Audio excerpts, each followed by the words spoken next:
The dust-laden air of Granite, Colorado clung to Vivien Ross's skin as she stood helplessly watching the stagecoach disappear into the distance, taking with it her entire life packed neatly into 3 matching leather trunks. Her heart sank as the realization dawned that everything she owned, family heirlooms, her mother's wedding dress, the manuscript she'd spent 2 years perfecting, was headed west without her. "Wait," she cried out, her voice drowned by the thundering hooves and creaking wheels. "Please wait." But the stagecoach driver, either deaf to her pleas or too concerned with keeping schedule, continued onward, leaving nothing but a cloud of dust in his wake. Vivien's gloved hand fell to her side as she stood alone at the edge of the small mining town, the autumn wind of 1875 whipping strands of auburn hair across her face. Granite was not what she had expected. The mining town, nestled in the Colorado mountains, was rougher than the letters from her aunt had suggested, a collection of weathered buildings, muddy streets, and hardened faces. And now, without her possessions, Vivien felt even more lost than when she'd first stepped off the eastbound train earlier that morning. "First time in Granite, miss." Vivien turned to find a woman in her 50s watching her from the porch of what appeared to be a general store. Her face was lined with years of mountain sun, but her eyes were kind. "Yes," Vivien replied, struggling to maintain her composure, "and I've just watched all my belongings continue without me." The woman clucked sympathetically. "That'd be Jasper driving. Man's more concerned with schedules than people." She gestured toward the store. "Come in, dear. I'm Martha Wilson. Let's get you sorted." Vivien followed Martha inside, grateful for the kindness of a stranger in this unfamiliar place. The store smelled of coffee, leather, and dried goods, a comforting mix that reminded her that civilization existed even here. "I'm Vivien Ross," she said, removing her gloves. "I've come from Boston to live with my Aunt Harriet Campbell. Do you know her?" Martha nodded. "Everyone knows Miss Harriet. Lives about half a mile north of town, tough as nails but fair-minded." She eyed Vivien's fine traveling suit. "You're a long way from Boston, Miss Ross." "My parents died last winter," Vivien explained, the words still painful despite the months that had passed. "Influenza. Aunt Harriet is my only remaining family, and she kindly offered me a home." "I'm sorry for your loss," Martha said softly. "Now, about your luggage. That stage is headed to Leadville, won't return for 3 days. Vivien's shoulders slumped. 3 days. "But everything I own is in those trunks."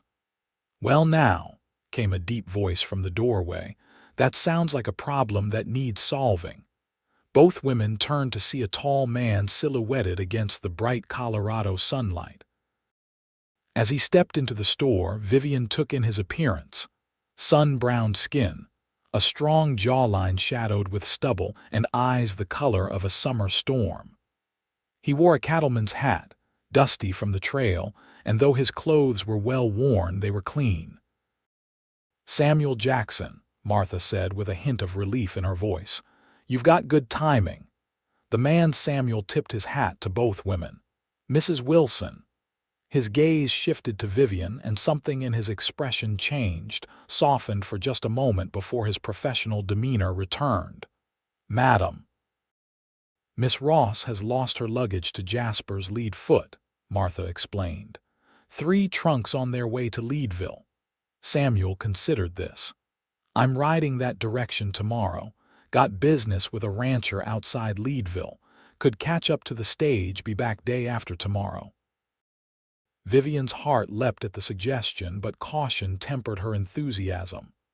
"I couldn't possibly ask a stranger to—" "You're not asking, miss. I'm offering," Samuel interrupted gently. He glanced at Martha. "Miss Campbell's niece," Martha nodded. "Then it's settled," he said, as if retrieving a stranger's luggage across mountain terrain was the most natural thing in the world. "I'll need a description of the trunks." They're matching leather, dark brown with brass fittings, Vivien said quickly. My initials VER are embossed on each one. She hesitated. Mr. Jackson, I insist on paying you for your trouble. A small smile played at the corner of his mouth.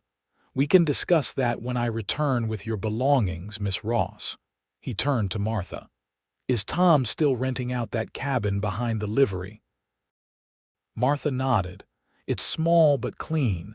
I'll take Miss Ross there while you prepare for tomorrow. Samuel tipped his hat again. I'll be leaving at first light. With luck, I'll catch the stage at their overnight stop in Buena Vista. As he turned to leave, Vivien found her voice. Mr. Jackson. Thank you, truly. His eyes met hers, and for a moment Vivien felt as though she was being carefully studied. Don't thank me yet, Miss Ross. Thank me when your trunks are safely delivered. With that, he was gone, boots echoing on the wooden porch. Martha chuckled softly. That man always was a sucker for a damsel in distress. Vivien bristled slightly. I'm hardly a damsel, Mrs. Wilson. I'm perfectly capable of course you are, dear, Martha interrupted gently. But even capable women sometimes need help, especially in these mountains. She gestured toward the door. Now, let's get you settled and send word to your aunt that you've arrived. As they walked toward the livery stable, Vivien couldn't help glancing in the direction Samuel had gone, wondering about the quiet cowboy who'd so readily offered his assistance. There was something in his storm-gray eyes that suggested depths she couldn't begin to fathom. Despite her predicament, she found herself curious about what might lie beneath his stoic exterior. What she didn't know couldn't have known was that Samuel Jackson was wondering the exact same thing about her. The morning air bit at Samuel's cheeks as he tightened the cinch on his saddle. Dawn was just beginning to touch the eastern horizon, painting the mountains in hues of pink and gold. His breath formed clouds in the cold air, but he knew the day would warm once the sun fully rose. Colorado weather in early autumn was nothing if not changeable. You're a fool, Sam, he muttered to his horse, a sturdy chestnut gelding named Rusty. The animal snorted as if in agreement. Riding all that way for some city girl's fancy trunks. But even as he said it, Samuel knew he'd do it again.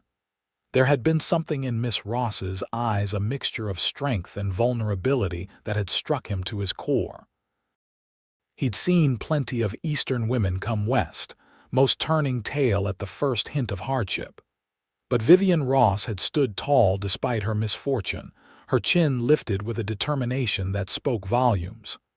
Samuel, he turned to find Martha Wilson approaching, a small package in her hands. Morning, Mrs. Wilson, you're up early. I wanted to catch you before you left. She handed him the package, some provisions for the road, and this. She passed him a small envelope. Miss Ross insisted. Samuel opened the envelope to find a neatly written note and several dollars. The note read, Mr. Jackson, please accept this advance for your services. I understand the value of one's time and effort and insist on compensating you fairly. I am deeply grateful for your assistance in this matter. Regards, Vivien Ross, stubborn woman, he said with a hint of admiration. Did she sleep at all last night? Martha laughed softly. She was up writing that note when I left her. Said she wouldn't feel right if you didn't take something for your trouble. Samuel tucked the money into his shirt pocket but kept the note, folding it carefully before placing it in his jacket. I'll be back day after tomorrow, weather permitting. Be careful, Sam, Martha said, her motherly concern evident. There's been talk of road agents between here and Leadville.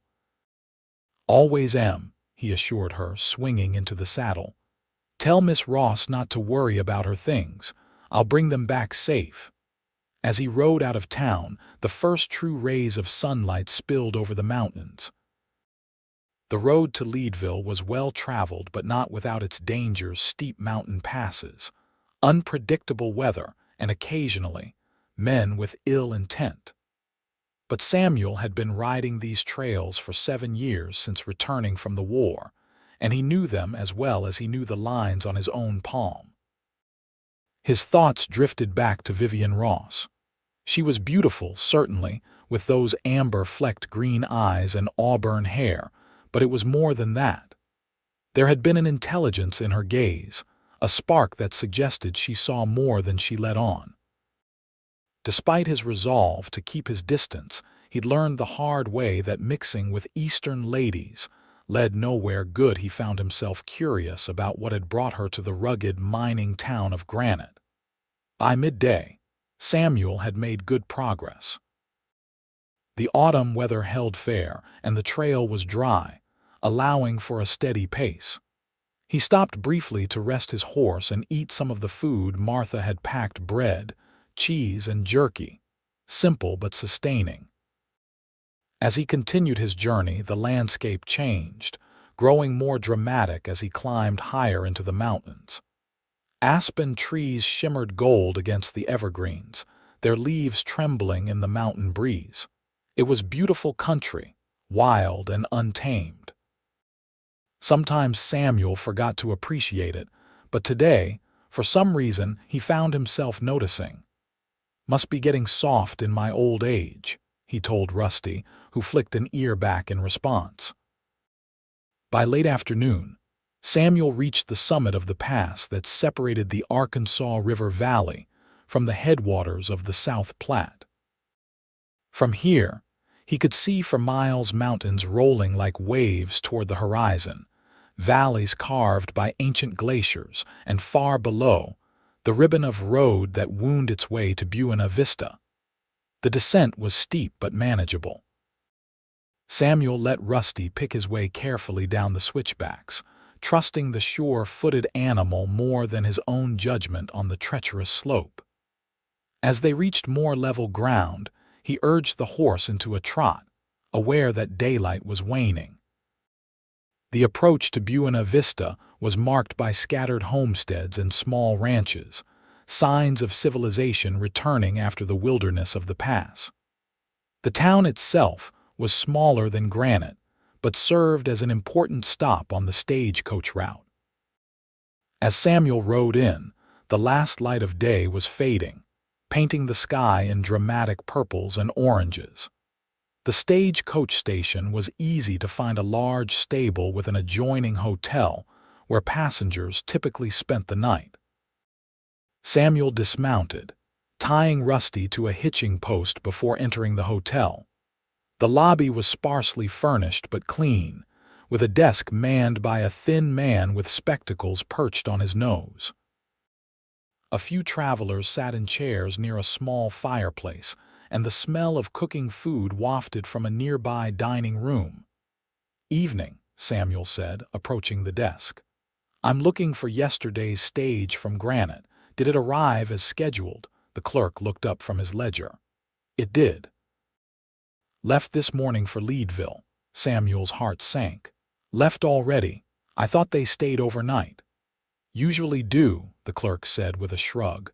"But they were running ahead of schedule for once, so the driver decided to push on to Leadville last night. Got in late, I heard." Samuel suppressed a curse. "I need to catch up with that stage. Important business." The clerk raised an eyebrow. "Then you'd best get moving at first light. It's a full day's ride to Leadville, and that's pushing it." Samuel nodded, resigned. "Got a room available." "Last one," the clerk said, turning the register toward him. $2, including breakfast." As Samuel signed the book and paid, he couldn't help but think of Vivien Ross, waiting in Granite for her belongings. He'd promised to be back the day after tomorrow, but now that seemed unlikely. The thought bothered him more than it should have. After seeing to Rusty and having a simple meal in the hotel's dining room, Samuel retired to his room. It was small but comfortable, with a narrow bed, a washstand, and a window that looked out over the main street. He sat on the edge of the bed, pulled out Vivien's note, and read it again. The neat, flowing script spoke of education and refinement. What was she doing coming to a rough place like Granite? "None of your business, Sam," he muttered, putting the note away. But as he stretched out on the bed, staring at the ceiling, he couldn't shake the image of those green eyes, proud and determined despite her predicament. Morning came too soon. Samuel rose before dawn, ate a quick breakfast in the near-empty dining room, and was on the trail as the first hint of light appeared in the sky. The road to Leadville climbed steadily, following the Arkansas River through a valley that grew increasingly narrow and dramatic. The weather held, and Samuel pushed Rusty harder than he might have otherwise, stopping only when necessary to rest the horse. By mid-afternoon, he caught his first glimpse of Leadville, a bustling silver mining town nestled in a high mountain valley at over 10,000 feet above sea level. Smoke rose from countless chimneys, and the sounds of construction echoed across the valley as new buildings sprouted seemingly overnight to accommodate the swelling population. The stagecoach station in Leadville was considerably larger than the one in Buena Vista, befitting the town's status as a major mining center. Samuel approached the station master, a burly man with an impressive mustache. "I'm looking for yesterday's stage from Granite," Samuel said. "There were 3 leather trunks aboard that I need to retrieve." The station master scratched his chin. "Might be a problem there. Stage arrived last night and passengers claimed their luggage. Anything unclaimed was put in storage, but we had a break-in around midnight. Some items were taken." Samuel's stomach tightened. Was anything recovered? Sheriff rounded up the thieves this morning, couple of drunk miners who thought they'd find valuables. Got most of the stolen items back, but they'd already sold some. "I need to see what you have," Samuel insisted. The trunks belonged to a lady who got separated from her luggage. Brown leather with brass fittings, initials VER. The station master led Samuel to a storeroom behind the office. "This is what we recovered. Feel free to look through it." The room was crowded with trunks, bags, and packages of various descriptions. Samuel methodically examined each item, his concern growing as he failed to find Vivien's distinctive trunks. Finally, in the corner, partially hidden by a large wooden crate, he spotted a familiar shape. "This is one of them," he said, pulling out a brown leather trunk with brass fittings. The initials VER were clearly visible on the top. Relief flooded through him, but it was short-lived. There was only one trunk, not 3. "Just the one?" the station master asked. Samuel nodded grimly. "There should be 2 more like it. Let me check with the sheriff. If they sold the others, he might know to whom." While the station master went to fetch the sheriff, Samuel examined the recovered trunk. It was locked, the brass hasp secure. At least its contents were likely intact. He ran his hand over the fine leather, wondering what treasures it might contain, what small piece of Vivien Ross's life he had managed to salvage. The sheriff arrived an hour later, a tall man with a silver star pinned to his vest and a no-nonsense expression. "Understand you're looking for some stolen luggage," he said without preamble. Samuel explained the situation, describing the missing trunks in detail. "I know exactly which ones you mean," the sheriff said. "My deputies recovered one from a pawn shop on Harrison Avenue. The owner said he bought it from a miner for $5, didn't know it was stolen. The other was found in an alley behind the Silver Dollar Saloon, broken open and emptied." Samuel's heart sank. "Do you have the contents?" The sheriff shook his head. "Some clothing was recovered, badly soiled. A few books, a silver hairbrush. Not much else. Whoever took it was likely looking for valuables." "I need to see what you have," Samuel insisted. "Every item could be important to the lady who owns them." The sheriff led Samuel to the jail, where the recovered items were being kept as evidence. The sight that greeted him was disheartening: dresses trampled in the mud, books with pages torn out, and personal items carelessly tossed aside. He carefully gathered everything that might have belonged to Vivien, his anger growing at the disrespect shown to her possessions. The silver hairbrush was intact, the initials VER engraved on the back confirming its ownership. A small leather-bound book turned out to be a journal, which Samuel set aside without opening. There were a few pieces of jewelry, nothing extravagant, but clearly of sentimental value, and a packet of letters tied with ribbon. "Where's the third trunk?" Samuel asked as he carefully repacked the salvageable items. "That's the problem," the sheriff admitted. "We haven't found it yet." "The thieves claim they only took 2, Samuel frowned. "What about the stagecoach company? They're responsible for the luggage they carry." "You can file a claim," the sheriff said, "but it could take weeks to process, and there's no guarantee they'll pay." Samuel knew he couldn't wait weeks. Vivien needed her belongings now, and he had promised to return with them. "I'll take what we have and continue looking for the third trunk." After securing the recovered items, one intact trunk, and a satchel of salvaged belongings, Samuel set out to search the town. He visited every pawn shop, second-hand store, and saloon in Leadville, showing a sketch of the trunk and offering a reward for information. By nightfall, his search had yielded nothing but tired feet and growing frustration. As he sat in a small cafe, nursing a cup of coffee, Samuel contemplated his next move.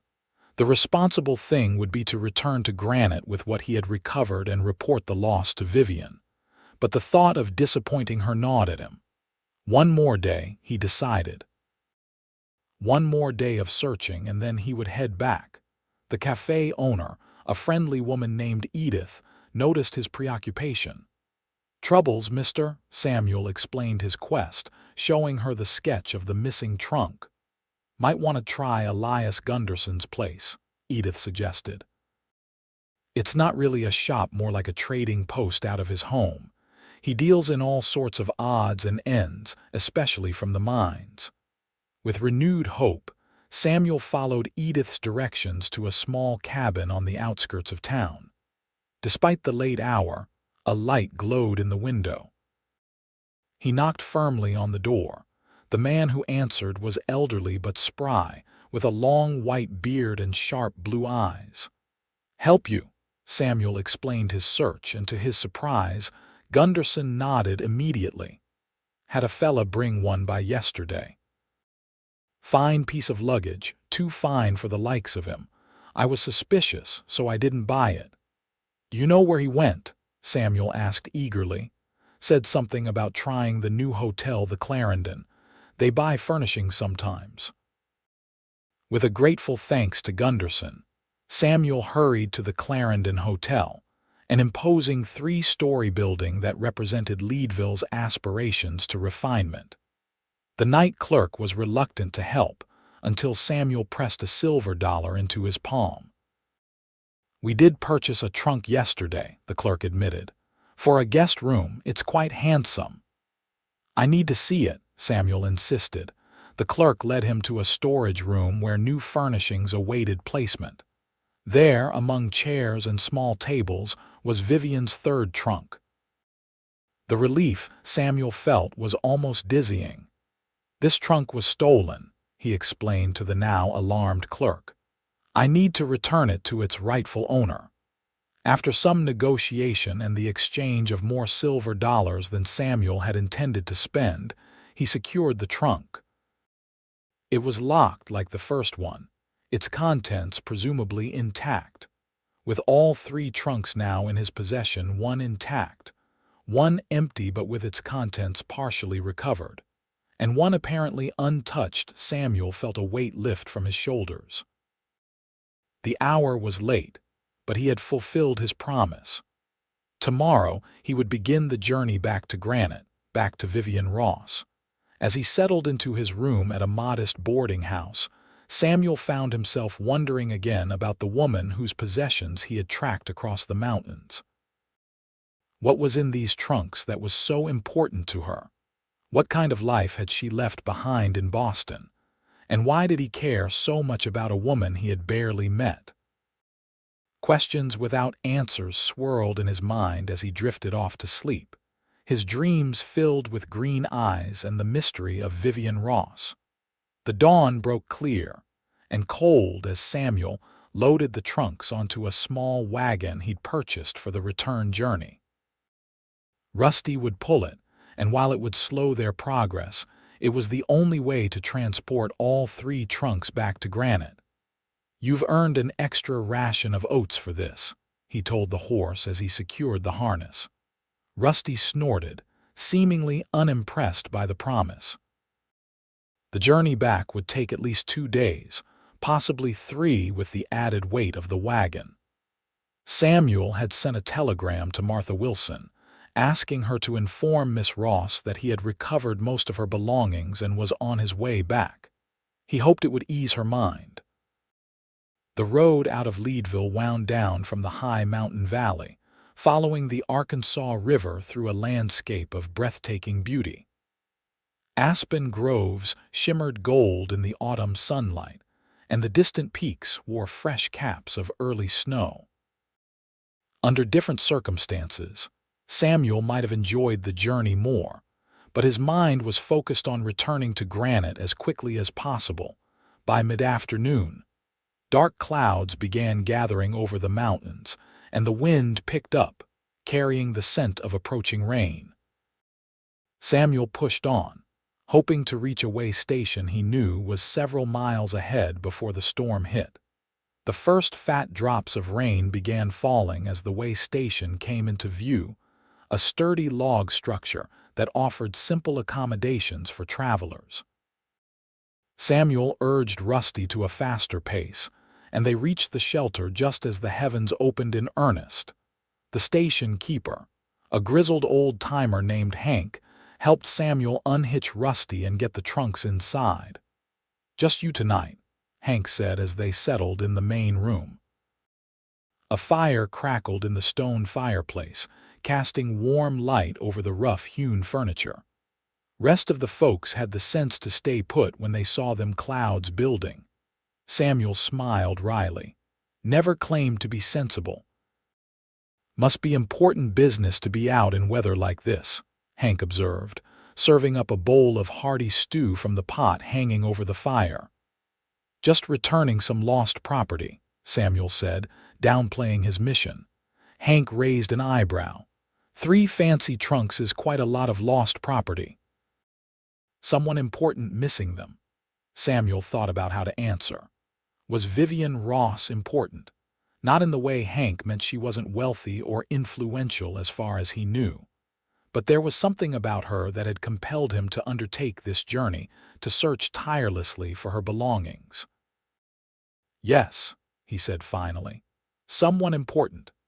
Hank seemed to understand that the conversation was over. He retreated to his small room off the main area, leaving Samuel alone with his thoughts and the sound of rain hammering on the roof. As the evening wore on, Samuel found himself drawn to the trunks, particularly the one that had been broken into. The thieves had damaged the lock beyond repair, and it now sat partially open. He had no intention of prying into Vivien's personal belongings, but as he adjusted the satchel of recovered items, a book fell out, landing open on the floor. As he picked it up, he realized it was not a published book but a handwritten manuscript. The title page read "Westward Hearts" by Vivien Ross. Intrigued despite himself, Samuel read the first paragraph. The mountains rose before her like sentinels, majestic and imposing, their snow-capped peaks touching the very heavens. Clara felt both terror and exhilaration, as the train carried her closer to her new life, a life she had chosen. Despite the protestations of family and friends who believed a young woman had no business traveling alone to the untamed frontier. Samuel closed the book quickly, feeling as though he had intruded on something private. But the words lingered in his mind. Was Vivien Ross a writer? The prose was evocative, painting a picture he recognized all too well, the mixture of fear and excitement that accompanied a journey into the unknown. He carefully returned the manuscript to the satchel, but thoughts of Vivien continued to occupy his mind as he stretched out on the simple cot. What kind of woman wrote stories about the frontier while traveling to it herself? And why did the idea intrigue him so much? The storm passed during the night, leaving behind a washed, clean world that sparkled in the morning sunlight. Samuel set out early, eager to make up for time lost to the weather. The road was muddy but passable, and Rusty pulled the wagon steadily, seemingly understanding the importance of their mission. By nightfall, they had made good progress, reaching the small settlement of Buena Vista once again. Samuel secured lodging at the same hotel, ensuring the trunks were safely stored before seeing to Rusty's needs. As he sat in the hotel dining room, he overheard a conversation that made him pause mid-bite. "Lady from Boston, real refined type, looking for her luggage," a stagecoach driver was saying to his companion. "Offered a reward for anyone who could find it." Samuel set down his fork and approached the table. "Excuse me," he said. "This lady, was her name Ross, Vivien Ross?" The driver looked up in surprise. "That's right, you know her. I'm retrieving her luggage," Samuel explained. "3 trunks that were mistakenly carried on to Leadville." The driver's eyes widened. "Well, I'll be. She's here in town, arrived on today's eastbound stage. Said she couldn't just sit in Granite waiting, had to take action herself." Samuel couldn't help but smile. It was exactly the kind of determined behavior he'd expected from Vivien Ross. "Where is she staying?" "This very hotel, I believe," the driver said. "Room 7, if I heard correctly." Samuel thanked the man and returned to his meal, his mind racing. Vivien was here in the same building. He should inform her that her trunks were safe, that he had fulfilled his promise. But something held him back, perhaps the desire to see her expression when he returned all 3 trunks to her in person, or perhaps the simple wish to maintain the mystery a little longer. In the end, he decided to continue as planned. He would leave at first light and return to Granite. If Vivien was following the stagecoach route backward, searching for her luggage, they would likely pass on the road tomorrow. The thought both excited and unsettled him. Morning came with a clear sky and the promise of fair weather. Samuel loaded the trunks onto the wagon and set out, his senses alert for any sign of an eastbound stagecoach that might be carrying Vivien Ross. Around midday, as he navigated a particularly narrow section of road that hugged the mountainside, Samuel heard the distant rumble of an approaching coach. He pulled the wagon as far to the side as safety allowed, waiting for the vehicle to pass. The stagecoach appeared around a bend, moving at a good clip despite the challenging terrain. As it drew closer, Samuel could make out the passengers inside, 3 men in business attire and a single woman. Even through the dust-streaked window, there was no mistaking those auburn hair and proud posture. Vivien Ross. Samuel raised his hand in greeting as the coach approached. The driver, recognizing a fellow traveler, slowed the team. "Road clear ahead," the driver called out. "All clear," Samuel confirmed, his eyes fixed on the coach window where Vivien sat. She was looking at him, her expression changing from polite interest to shock, and then was it joy? As recognition dawned, before the driver could urge the horses forward, she was calling for him to stop. "Mr. Jackson," she exclaimed, her voice carrying clearly in the mountain air. "Is that, are those my trunks?" Samuel couldn't help the smile that spread across his face. "All 3 of them, Miss Ross, though one has seen better days." The coach door flew open, and Vivien descended without waiting for assistance, her practical traveling dress swishing around her ankles as she approached the wagon. Her eyes were alight with a mixture of disbelief and gratitude. "You found them," she said, reaching out to touch the nearest trunk as if to confirm it was real. "All of them." "I promised I would," Samuel said simply. The stagecoach driver cleared his throat impatiently. "Miss, we're on a schedule." Vivien glanced back at the coach, then at her trunks, clearly torn. "I'm headed back to Granite," Samuel offered. "I can bring you and your trunks together." She hesitated only briefly before nodding decisively. "Yes, please." She turned to the driver. "Sir, I'll be continuing my journey with Mr. Jackson. Could you please help with my valise?" The driver looked between them, skepticism written on his weathered face. "Madam, are you sure that's wise? You hardly know this fella." "I know that he kept his word and found what was lost," Vivien replied firmly. "I trust him to see me safely back to Granite." Something warm unfurled in Samuel's chest at her words. Trust was not given lightly in the West, especially by a woman alone. That Vivien would place such faith in him based on a single fulfilled promise spoke volumes about her character. With her valise retrieved and farewells said to her fellow passengers, Vivien found herself seated beside Samuel on the wagon's bench. The stagecoach continued on its eastward journey, leaving them alone on the mountain road. "I can't believe you found all three," Vivien said, breaking the slightly awkward silence that had fallen between them. "When the telegraph arrived saying you'd recovered most of my belongings, I feared the worst."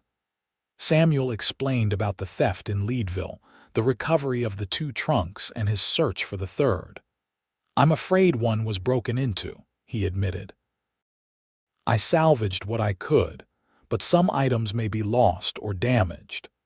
To his surprise, Vivien laughed, a genuine sound of amusement that transformed her face. "Mr. Jackson, the fact that you went to such lengths to recover my possessions is nothing short of miraculous. A few damaged items are a small price to pay." As they traveled, the initial awkwardness between them melted away.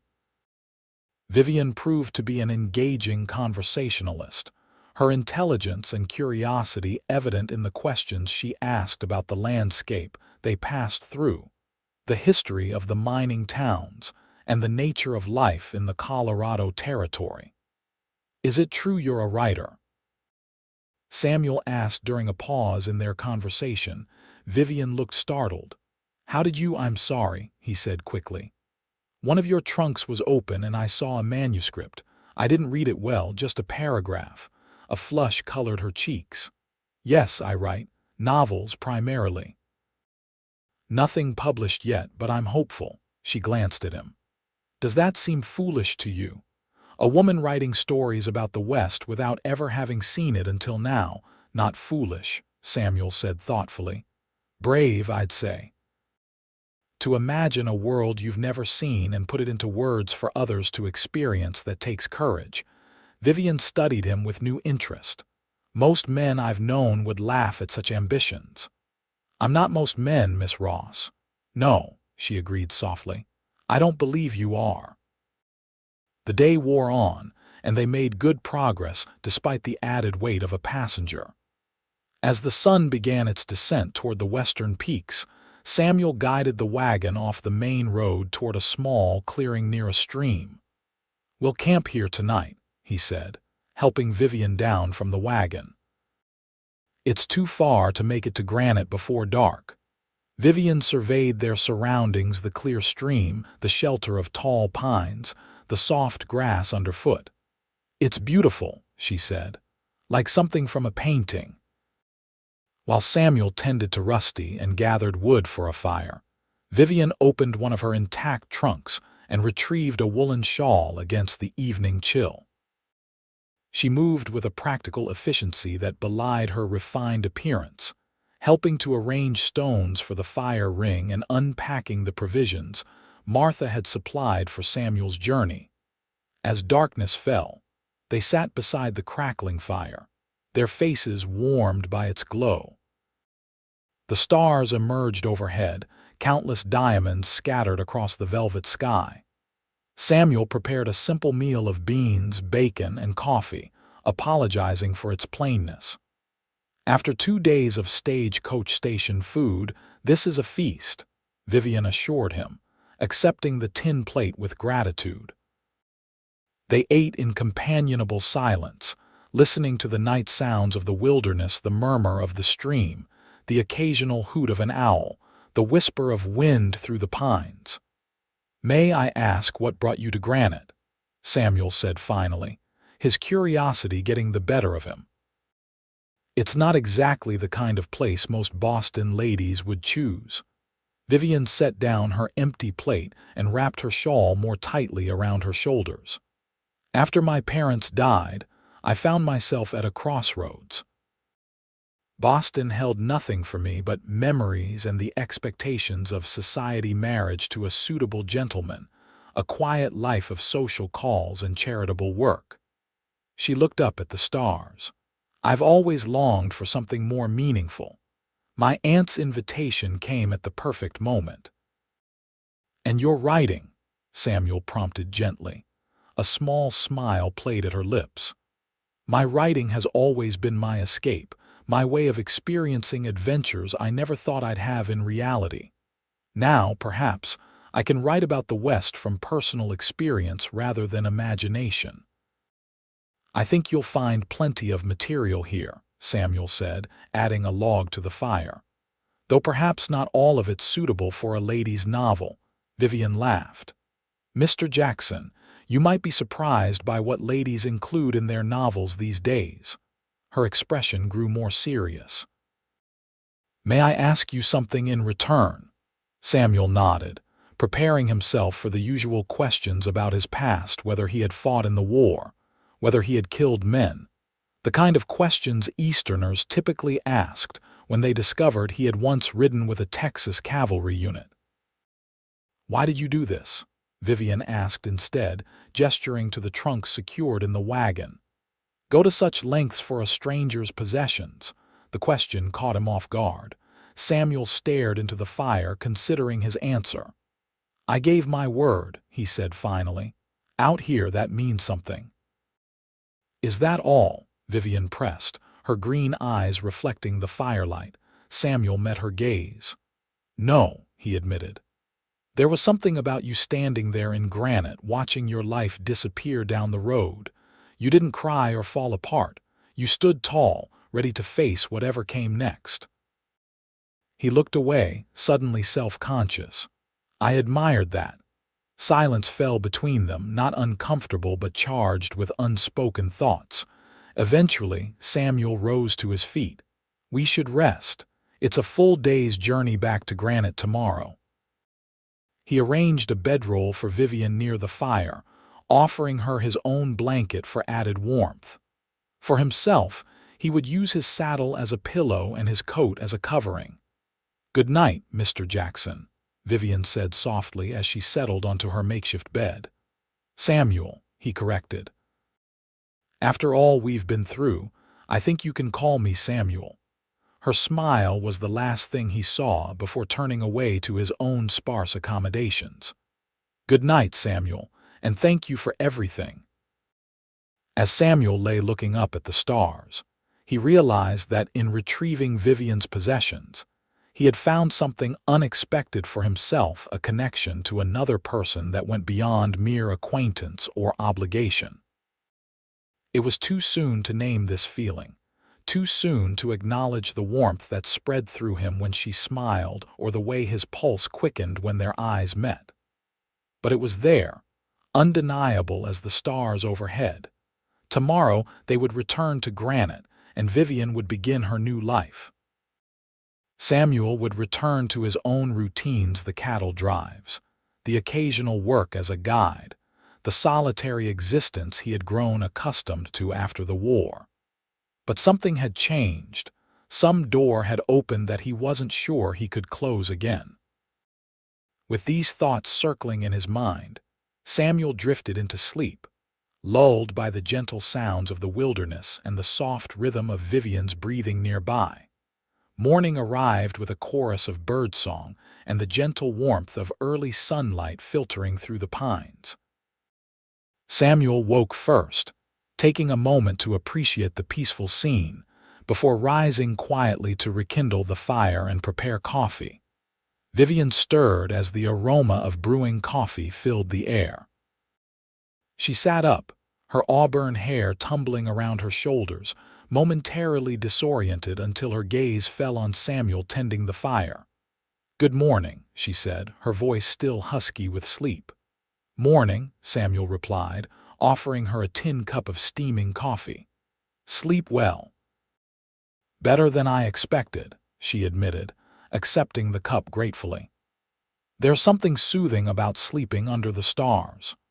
They shared a simple breakfast of leftover biscuits and jerky, talking easily as they prepared for the day's journey.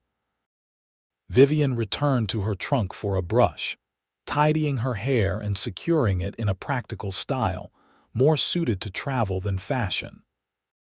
As they continued their journey to Granite, the landscape grew familiar to Samuel, the distinctive peaks that marked the approach to town, the winding path of the Arkansas River, the scattered mines and homesteads that preceded the settlement proper.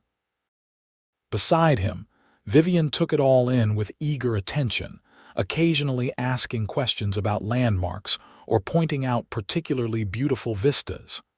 "Is that Granite?"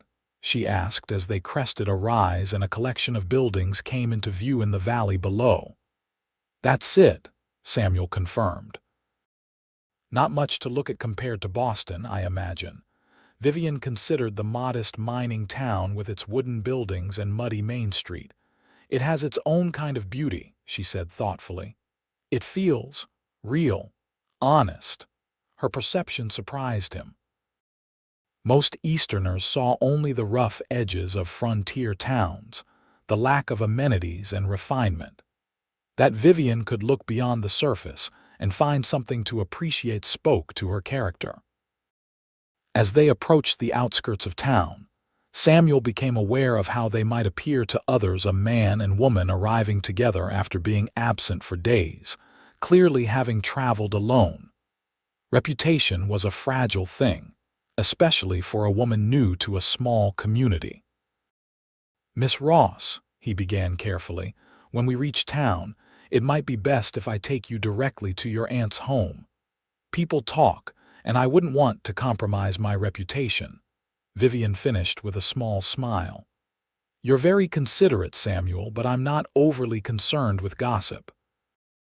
You've done me an immeasurable service, and I won't pretend otherwise to satisfy small minds." Her directness was refreshing, if a bit naive about the realities of frontier society.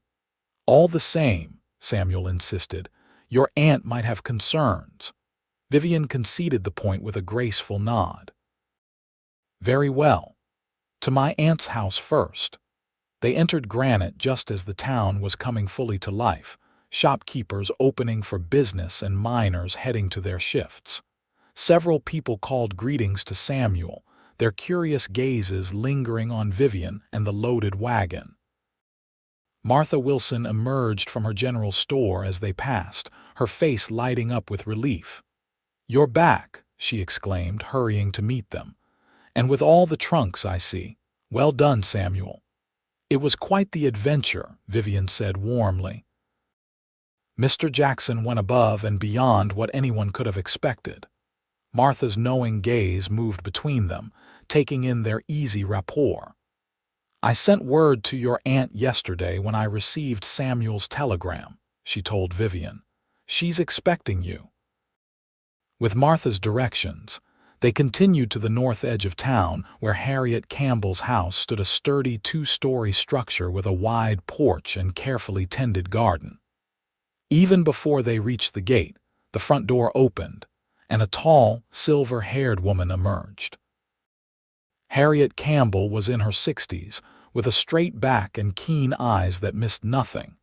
She watched their approach with an expression that mingled relief and wariness. "Aunt Harriet," Vivien called as Samuel helped her down from the wagon. "I've arrived at last, with all my worldly possessions intact thanks to Mr. Jackson." Harriet descended the porch steps with surprising agility, embracing her niece briefly before turning her assessing gaze on Samuel. "Mr. Jackson, I understand I owe you a debt of gratitude for retrieving my niece's belongings." Samuel removed his hat respectfully. "No debt, madam. I was happy to help. And for returning my niece safely as well, it seems," Harriet added with an arch of her eyebrow. "We encountered each other on the road back from Leadville," Vivien explained quickly. "Mr. Jackson has been the perfect gentleman." Harriet's expression softened slightly.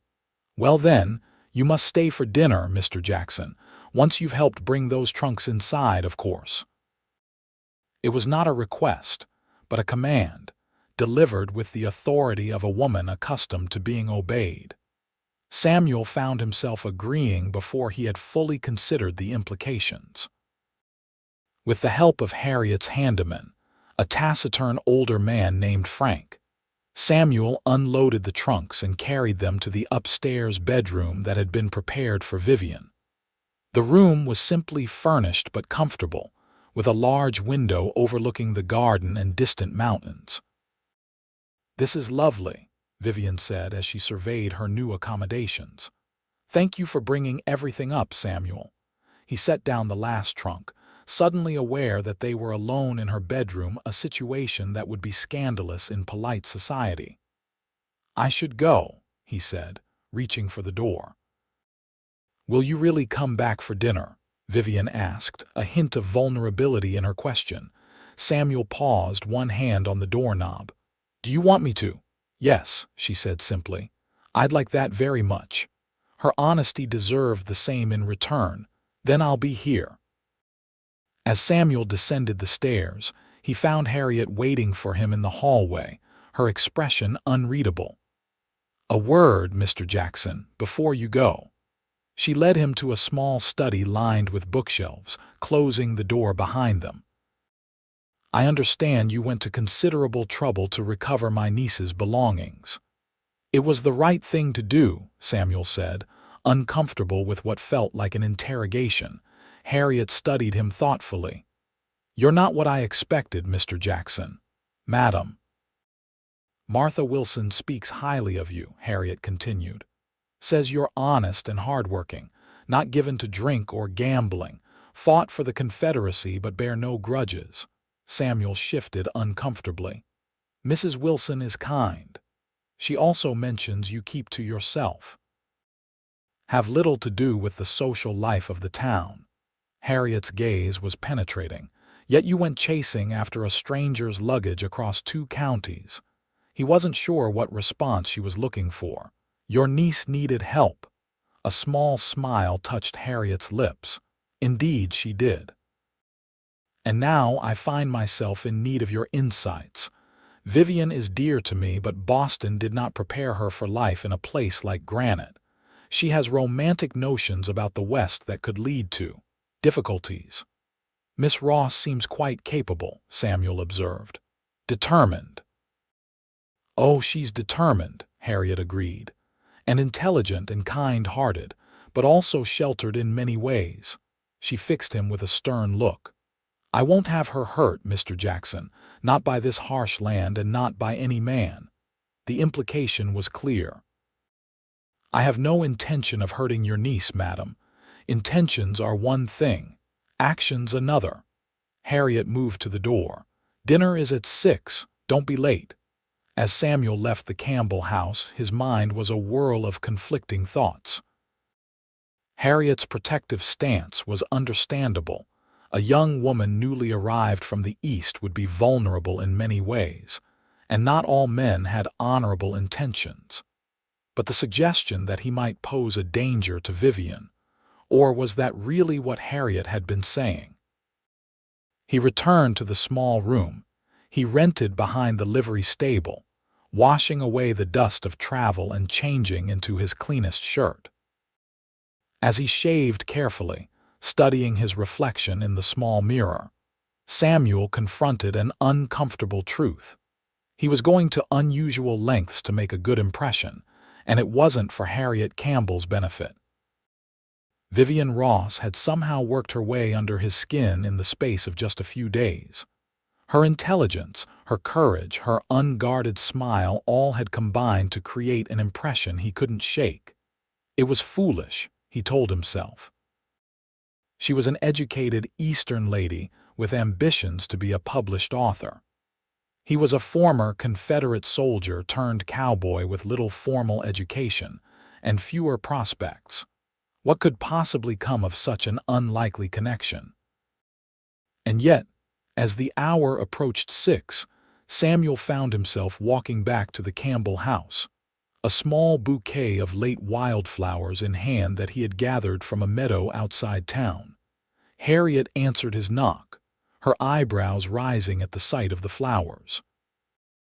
"How thoughtful," she said, a hint of amusement in her voice as she accepted them. "Vivien is in the parlor. We'll eat shortly." The parlor was a comfortable room with well-worn furniture that spoke of practical tastes rather than ostentation. Vivien stood near the fireplace, wearing a simple blue dress that complemented her auburn hair, which was now neatly arranged in a style that managed to be both proper and flattering. "You came," she said, her face brightening. "I said I would." Samuel remained near the doorway, suddenly uncertain of his place in this domestic scene. Vivien gestured to a nearby chair. "Please sit. Aunt Harriet has gone to put your flowers in water. They're beautiful, by the way. Thank you." As they talked, Samuel found himself relaxing despite the unfamiliar surroundings. Vivien had a gift for making others comfortable, asking questions that showed genuine interest and sharing her own thoughts with refreshing candor. "I've been exploring the house," she told him. "Aunt Harriet has the most wonderful library books on local history, natural sciences, even some poetry. And she's agreed to let me use the small sunroom as a writing space." "You'll continue your novel then?" Vivien nodded eagerly, with new inspiration. "Already I've seen so much that I want to capture the vastness of the landscape, the quality of the light, the resilience of the people." Her eyes met his. "Some stories write themselves if you're paying attention." Something in her gaze made Samuel wonder if he was part of the story she saw unfolding. Before he could pursue the thought, Harriet called them to dinner. The meal was simple but well-prepared: roast chicken, root vegetables, fresh bread, and a berry cobbler for dessert. The conversation flowed easily as Harriet shared stories of her 20 years in Granite, from its early days as a mining camp to its current state as a proper, if modest, town. "You arrived at an interesting time, Vivien," Harriet said as she poured coffee after the meal. "The town council is finally taking steps to establish a proper school. Until now, children have been taught by whoever was willing, mostly the minister's wife or Mrs. Wilson when she can spare the time." "A school?" Vivien leaned forward with interest. "That's wonderful news." "Will they be hiring a teacher?" Samuel watched as understanding dawned on Harriet's face. "You're interested in the position?" "I taught for 2 years at a girls' academy in Boston," Vivien explained, her enthusiasm evident. "It was one of the few respectable occupations available to me, and I found I enjoyed it immensely." Harriet considered this information. The position would not pay well, at least not initially, and the conditions would be primitive compared to what you're accustomed to. "I didn't come west expecting luxury," Vivien said with a smile, "and having a purpose beyond my writing would be welcome." As the women discussed the potential teaching position, Samuel found himself imagining Vivien in this new role, sharing her knowledge with the children of miners and merchants, bringing her Eastern education to bear in a frontier classroom. The image fit her in a way he hadn't expected.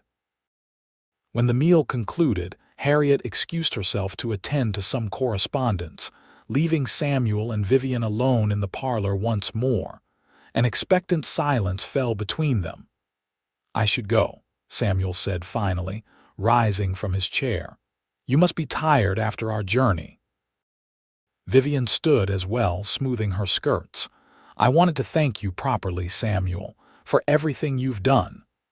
"There's no need, there is," she insisted gently. "You went far beyond what anyone would expect for a stranger. Because of you, I have not only my possessions but also the manuscript I've worked on for years. I can never repay such kindness." Samuel felt a flush of embarrassment at her gratitude. Anyone would have done the same. "No," Vivien said with quiet certainty. "They wouldn't have." She stepped closer, her green eyes searching his face. "I hope. That is, I would like us to be friends, Samuel, if that's something you'd want as well. Friends." The word was both a promise and a limitation. "I'd like that," he said, aware of the inadequacy of the response but unable to offer more. Vivien walked him to the door.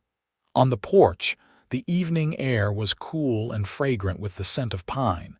In the distance, the mountains were silhouetted against a sky painted with the last colors of sunset. "Good night, Samuel," Vivien said softly. "Good night, Vivien."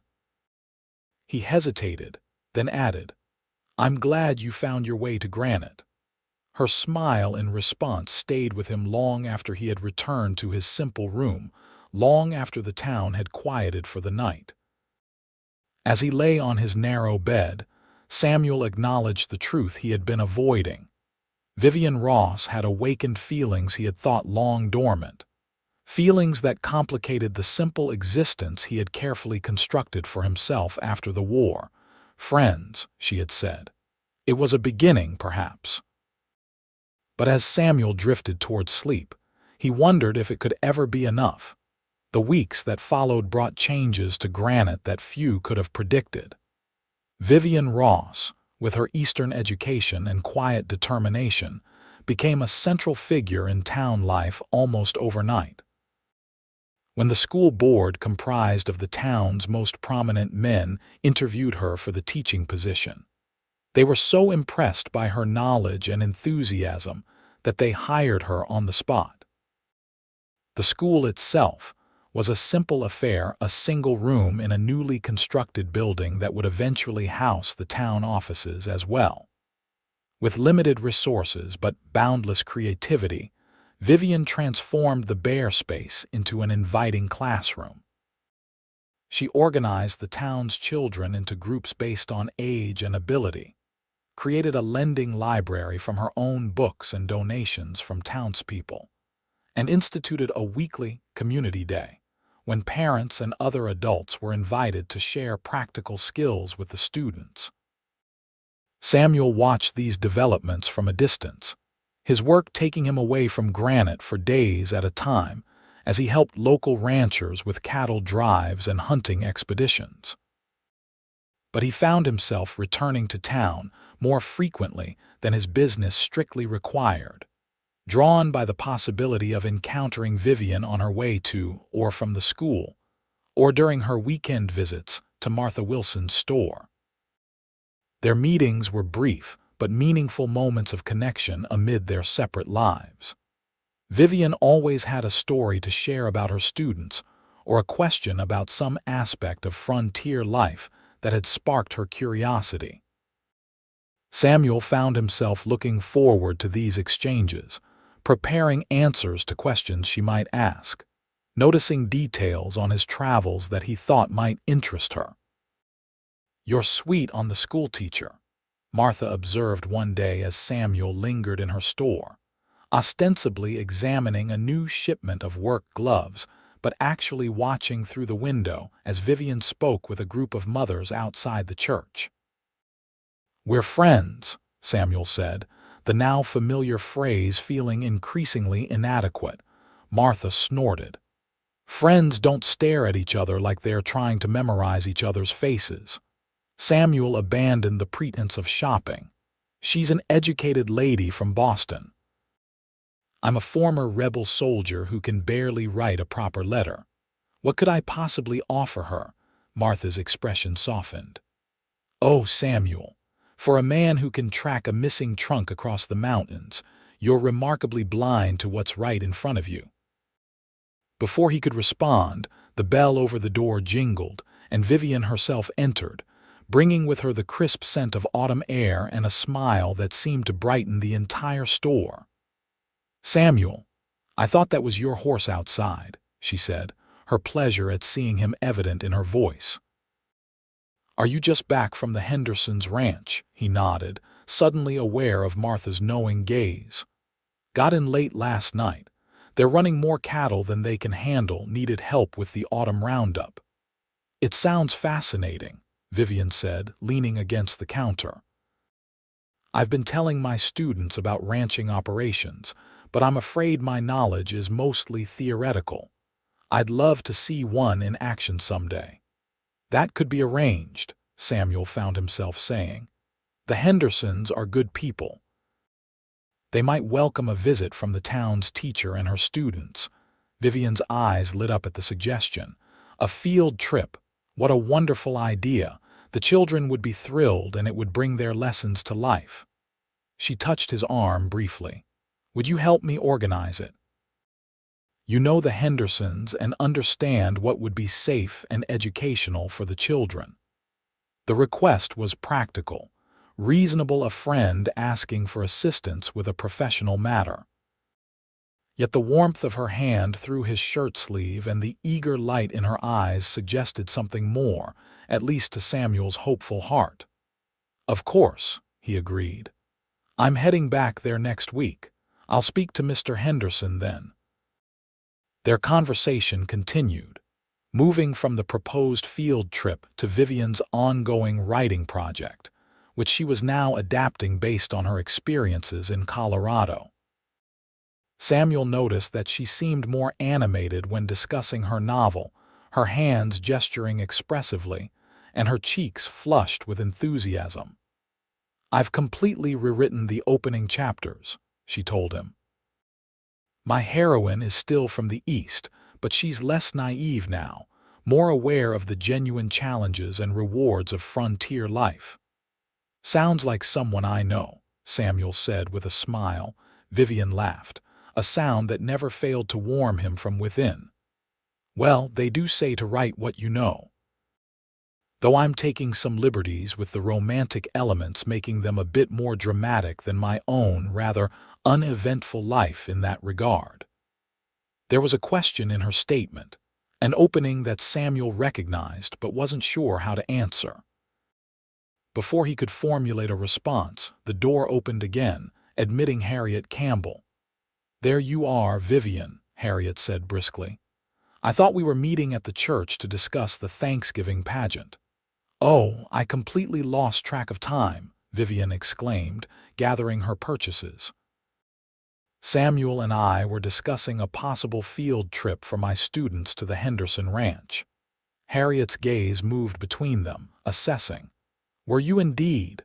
Well, don't let me interrupt your educational planning." Despite her words, she remained firmly in place, a clear indication that the private conversation was over. Vivien gave Samuel an apologetic smile. "I should go, but please let me know what the Hendersons say about the visit." "I will," he promised, tipping his hat to both women as they departed. When they were gone, Martha shook her head with exasperation. "That woman, watching over her niece like a hawk guards a chick." "She's protective," Samuel acknowledged. "Can't blame her for that." "There's protective and then there's interfering," Martha countered. "Vivien's a grown woman, fully capable of making her own decisions about who she spends time with." The implication made Samuel uncomfortable. "Mrs. Campbell has been nothing but courteous to me." "Oh, she's courteous to everyone," Martha said with a wave of her hand. "But have you noticed she always appears when you and Vivien are alone together? Always has some errand or meeting that requires Vivien's immediate attention." Samuel had noticed, though he'd attributed it to coincidence rather than design. "What are you suggesting?" Martha leaned across the counter, lowering her voice confidentially. "Harriet Campbell may seem like a progressive-minded spinster who came west for adventure, but she's still a product of her upbringing.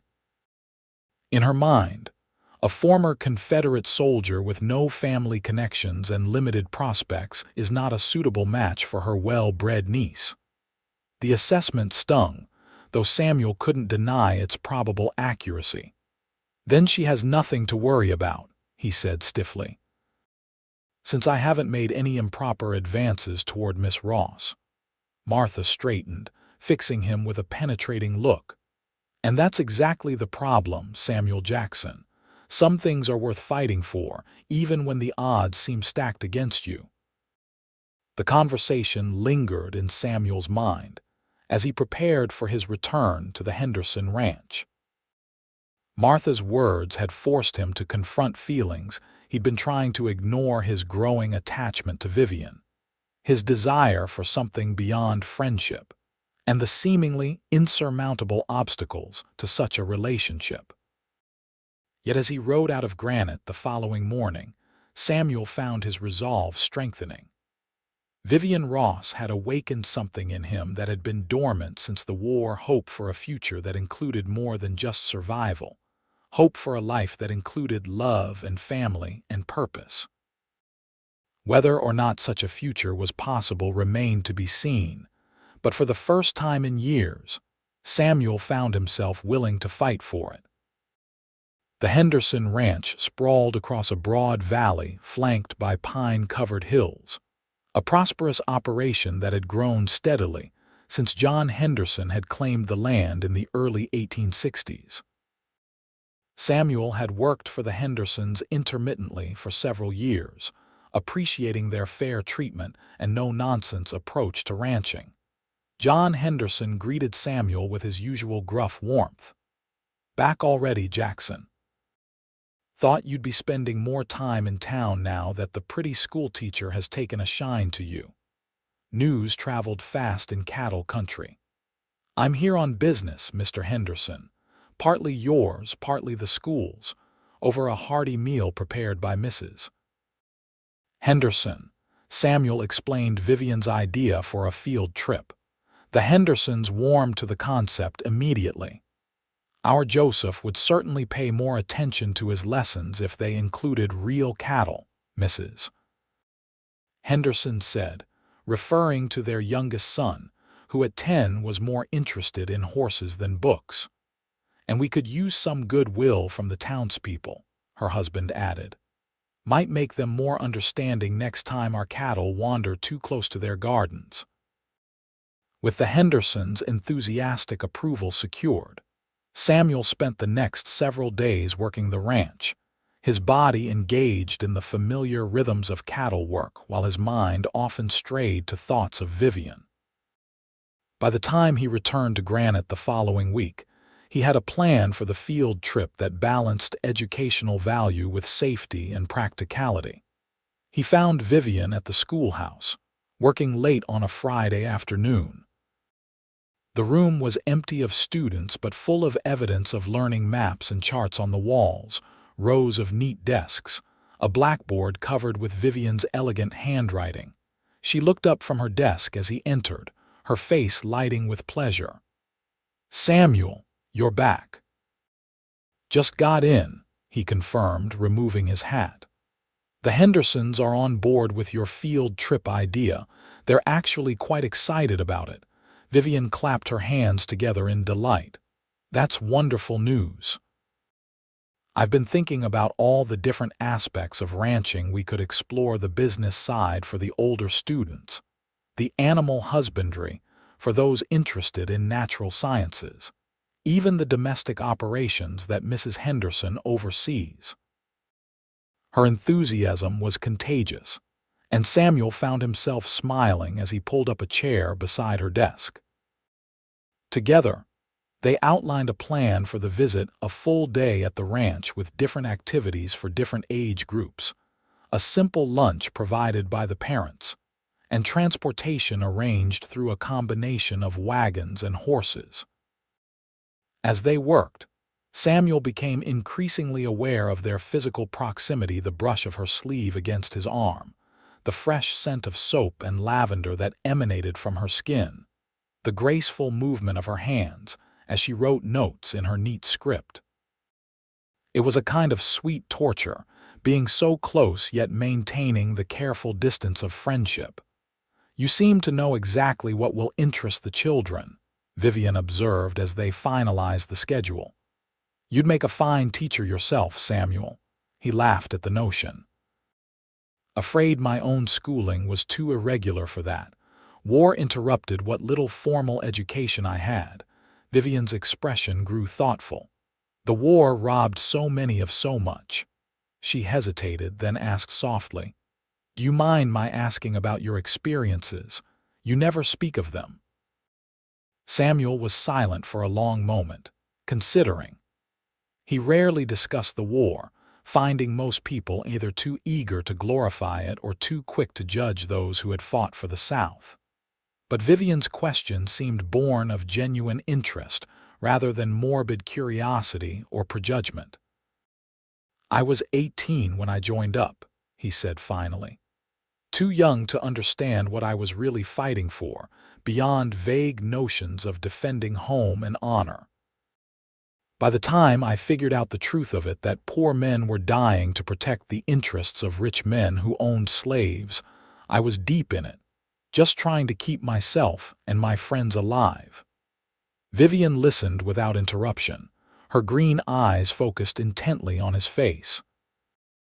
"After Gettysburg, I knew the cause was lost," Samuel continued, "but I couldn't desert, wouldn't leave my unit to fight on without me. So I stayed until the surrender at Appomattox." He looked down at his hands, calloused and strong from years of physical labor. "Came west afterward like a lot of former soldiers. Seemed like a place where a man could start fresh, where what mattered was what you did now, not what side you'd fought on." "And has it been a fresh start?" Vivien asked gently. Samuel met her gaze. "Mostly. Though some ghosts are harder to outrun than others." "Thank you for telling me," she said, her hand moving to cover his briefly, "for trusting me with your story."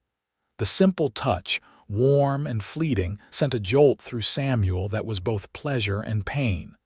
"What about you?" he asked, steering the conversation to safer ground. "How did a Boston lady end up teaching in a mining town in Colorado?" Vivien leaned back in her chair, a small smile playing at her lips. "The short version is that I refused to marry the suitable gentleman my parents had selected for me, causing something of a scandal in our social circle. When they died last winter, I found myself with modest means and limited options. Aunt Harriet's invitation seemed like providence." "And the long version?" Samuel prompted. Sensing there was more to the story, Vivien's smile widened. "That would take hours and possibly involve some rather unladylike language when describing my former suitor." Samuel laughed, imagining proper Vivien Ross using colorful language. "I have time if you do." For a moment, it seemed she might accept the invitation to extend their conversation, but a glance at the schoolroom clock changed her mind. "Another time, perhaps. I promised Aunt Harriet I'd help with the church quilting circle this evening." As they gathered their notes and prepared to leave the schoolhouse, Samuel gathered his courage. "Vivien, I was wondering if you might, that is, would you consider—" The schoolroom door swung open, revealing Harriet Campbell. "Vivien, dear, I thought I might find you here. The quilting circle is gathering early today."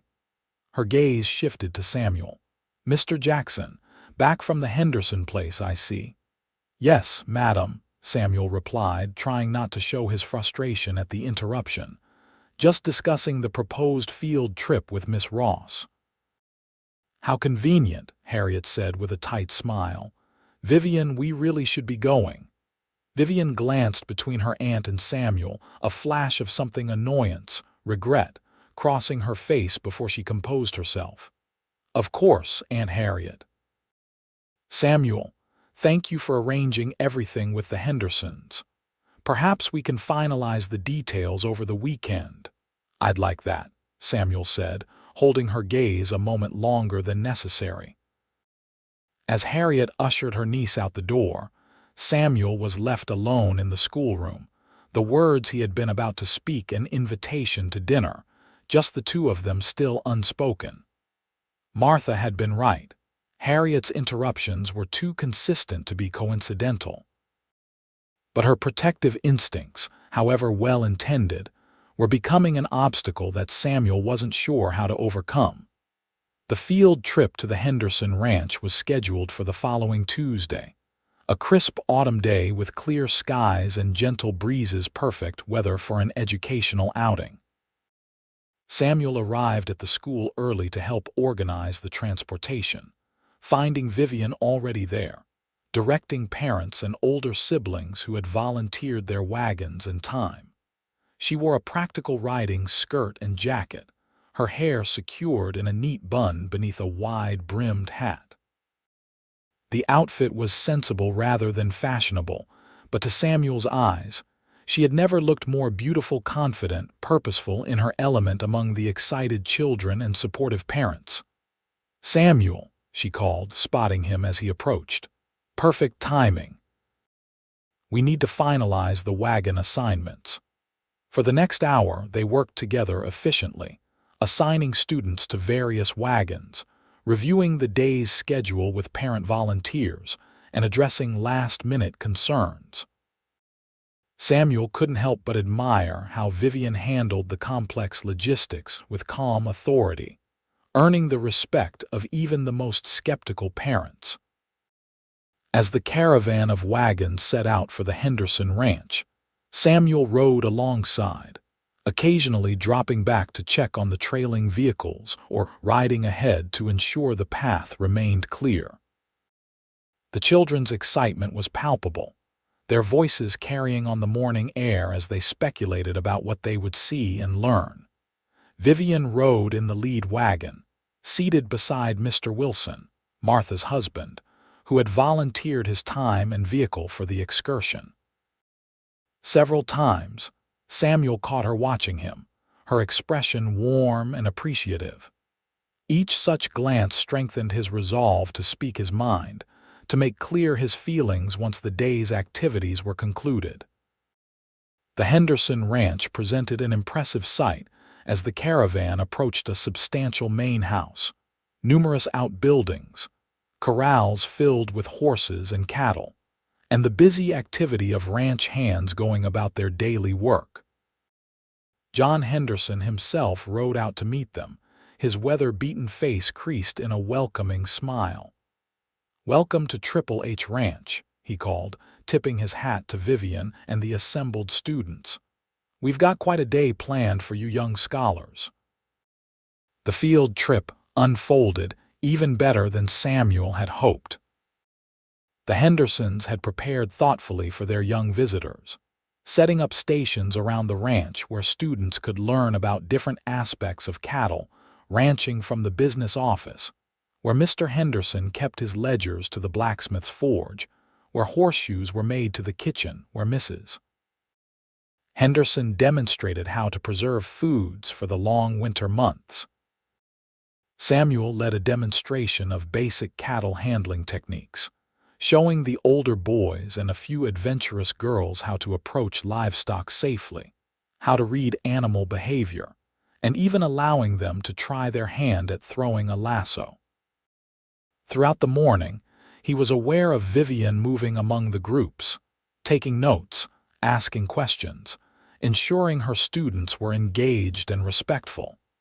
At midday, everyone gathered in a shaded grove near the main house for a picnic lunch.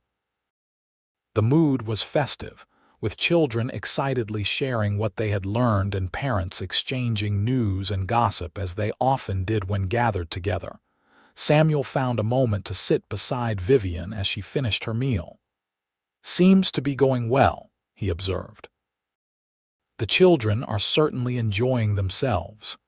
"It's been marvelous," Vivien agreed, her eyes bright with enthusiasm. "Better than I could have hoped. They're learning so much, and not just about ranching." Did you see how proud Joseph Henderson was, showing the younger children how to groom the horses? "He struggles with reading, but out here, he's the expert." Samuel nodded. Different kinds of learning, different kinds of intelligence. My pa used to say that books were just one way to get smart. Your father sounds like a wise man. He had his moments, Samuel agreed, a shadow crossing his face as memories surfaced his father's farm in Tennessee, now long lost to war and taxes, his mother's grave on a hillside he hadn't visited in over a decade, his younger brother who had died at Antietam, barely 17. Vivien seemed to sense his shift in mood. I'd like to hear more about your family someday, she said quietly, when you're ready to share. Before Samuel could respond, Mrs. Henderson approached, wiping her hands on her apron. Miss Ross, the children have finished eating. John thought they might enjoy seeing the new calves in the north pasture if you're agreeable. Vivien rose to her feet. That sounds wonderful, Mrs. Henderson. Samuel, will you join us? The afternoon continued in the same successful vein as the morning. The children were visibly tiring but still engaged, absorbing new experiences and information with the natural curiosity of youth. By the time the wagons were loaded for the return journey to Granite, the sun was beginning its descent toward the western peaks, casting long shadows across the ranch yard. As the caravan prepared to depart, John Henderson approached Samuel.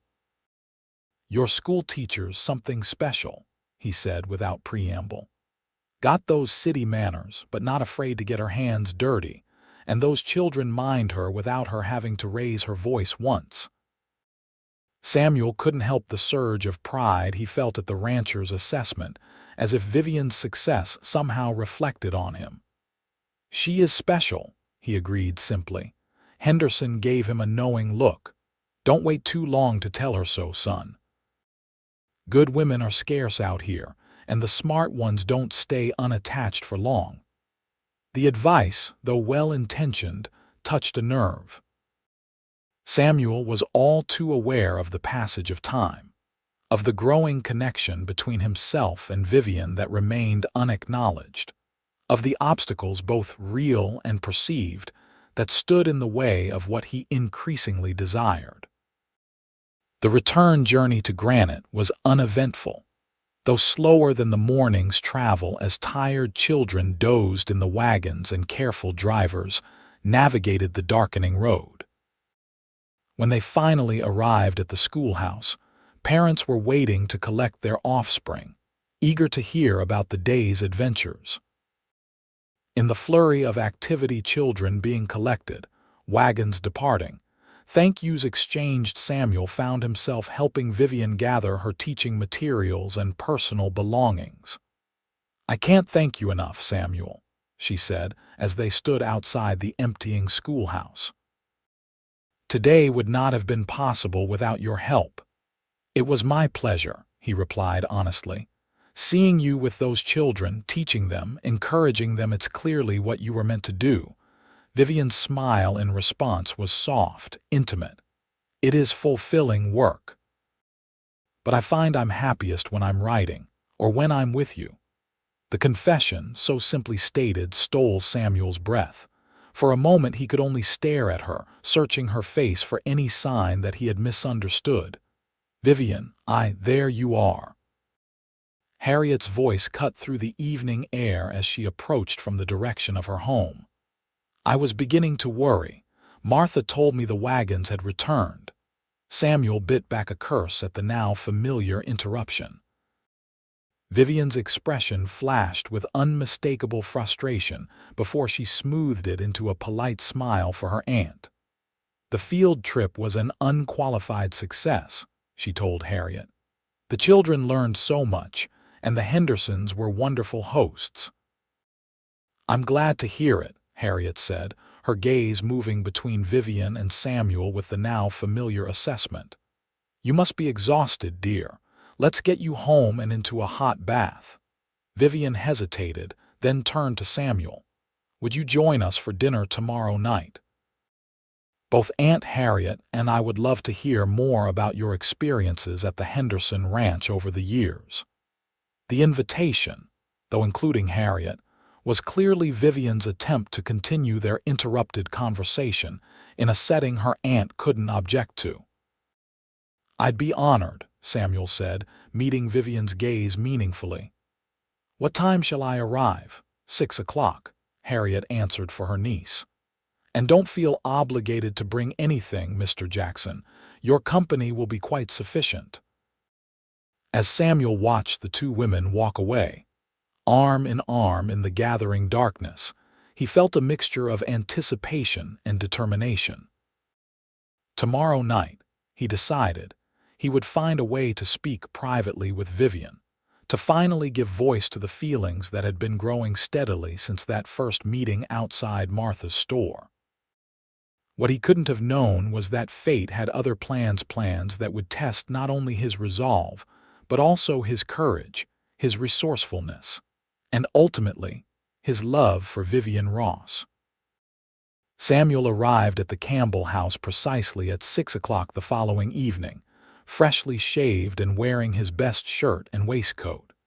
He had even splurged on a new necktie from Wilson's General Store, earning a knowing smile from Martha as she wrapped his purchase.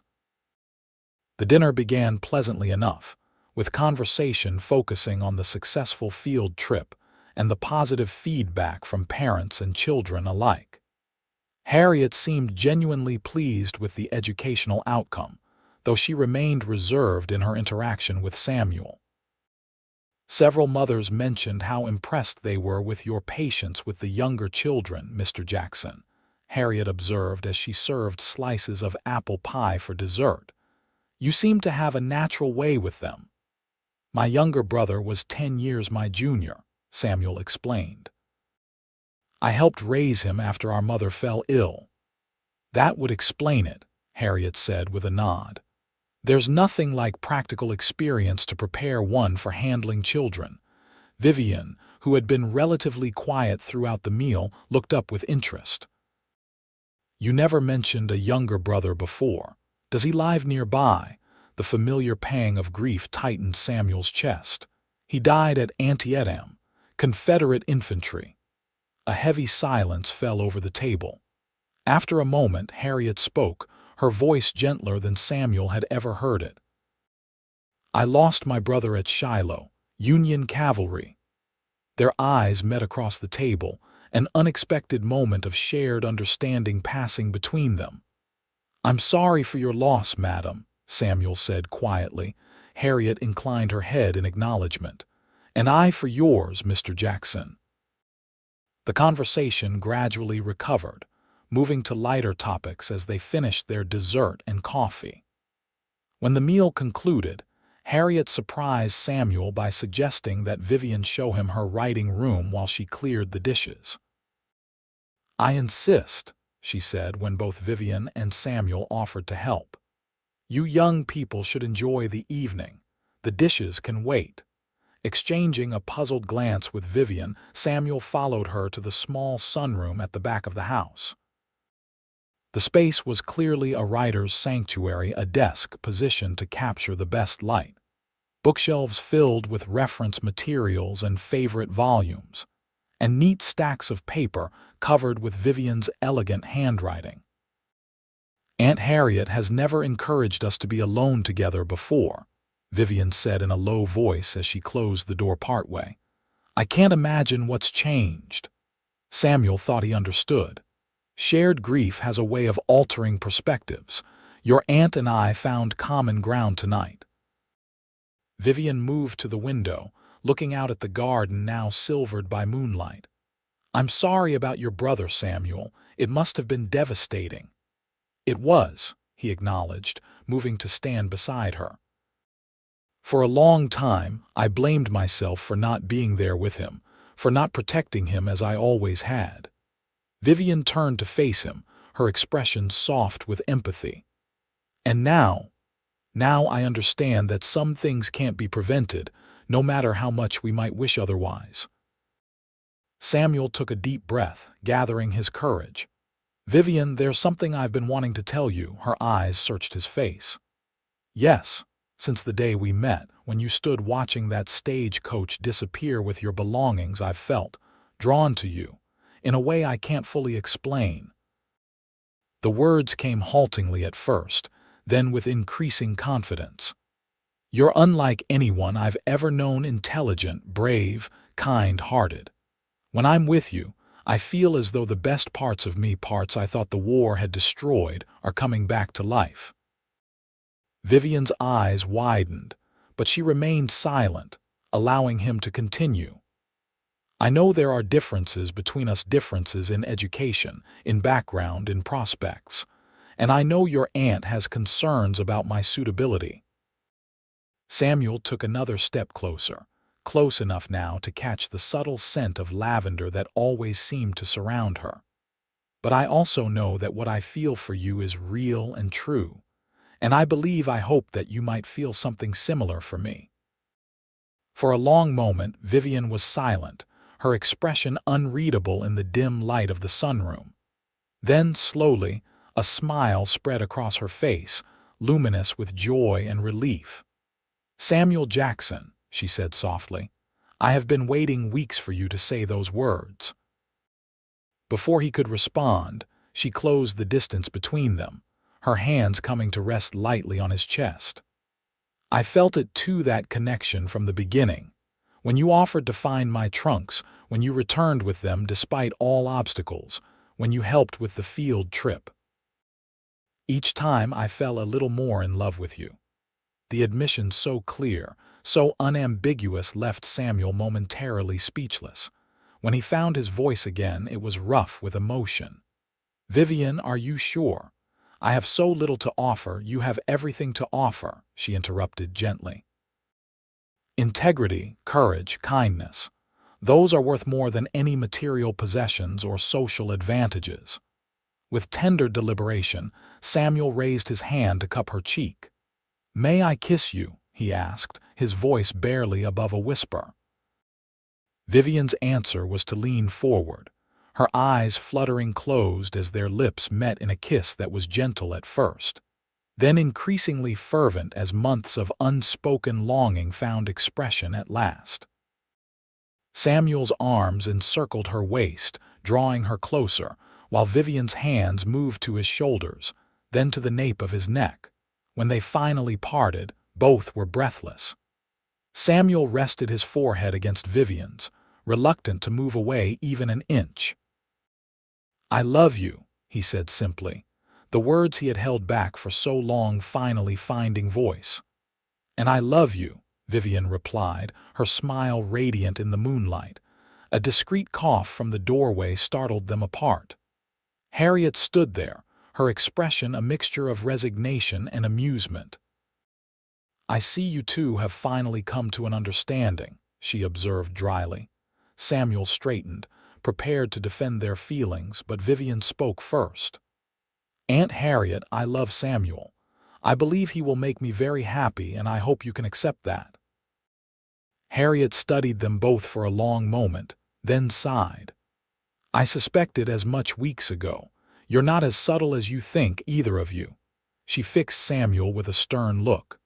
"I still have concerns, Mr. Jackson, but I also recognize a lost cause when I see one.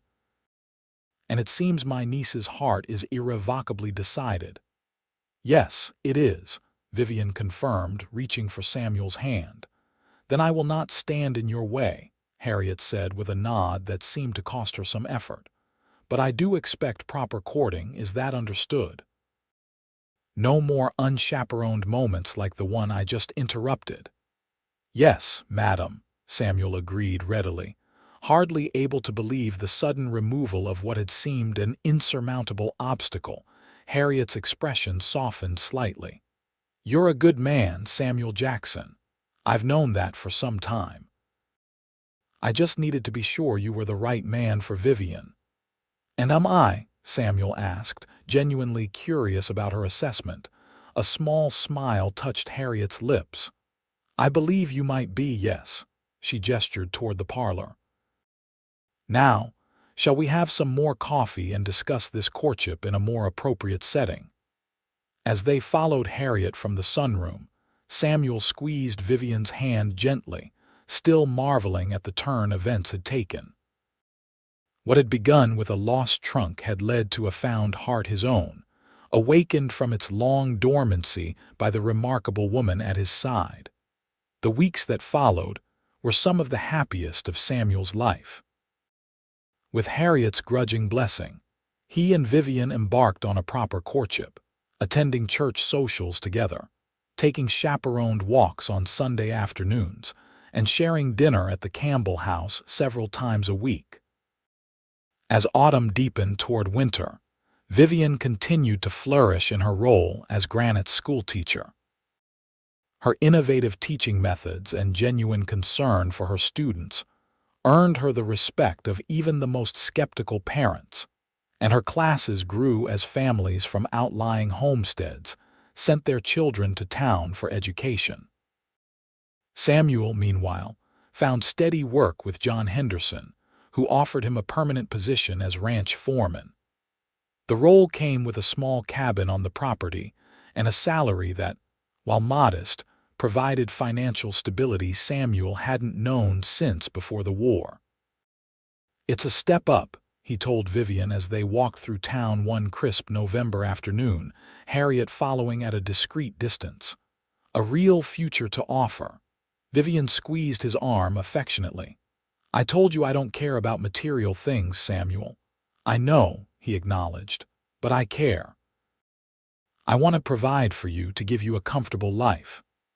"As long as we're together, I'll be comfortable," she assured him. But her eyes brightened at the description of the cabin, snug and well-built, with a stone fireplace and windows that faced the mountains. Their courtship proceeded at a pace that satisfied propriety while testing both their patience. Each parting was more difficult than the last, each greeting more joyful. They shared their histories, their dreams, their fears, building a foundation of understanding and mutual respect that deepened their love. Vivien told Samuel about her sheltered upbringing in Boston, her quietly rebellious spirit that had led her to pursue education beyond what was considered necessary for a young lady, and her refusal to marry the wealthy but arrogant banker her parents had chosen for her.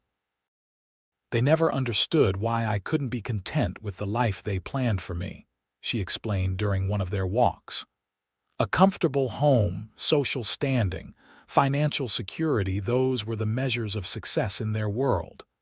"And in your world?" Samuel asked. Vivien's eyes lit with the inner fire he had come to cherish.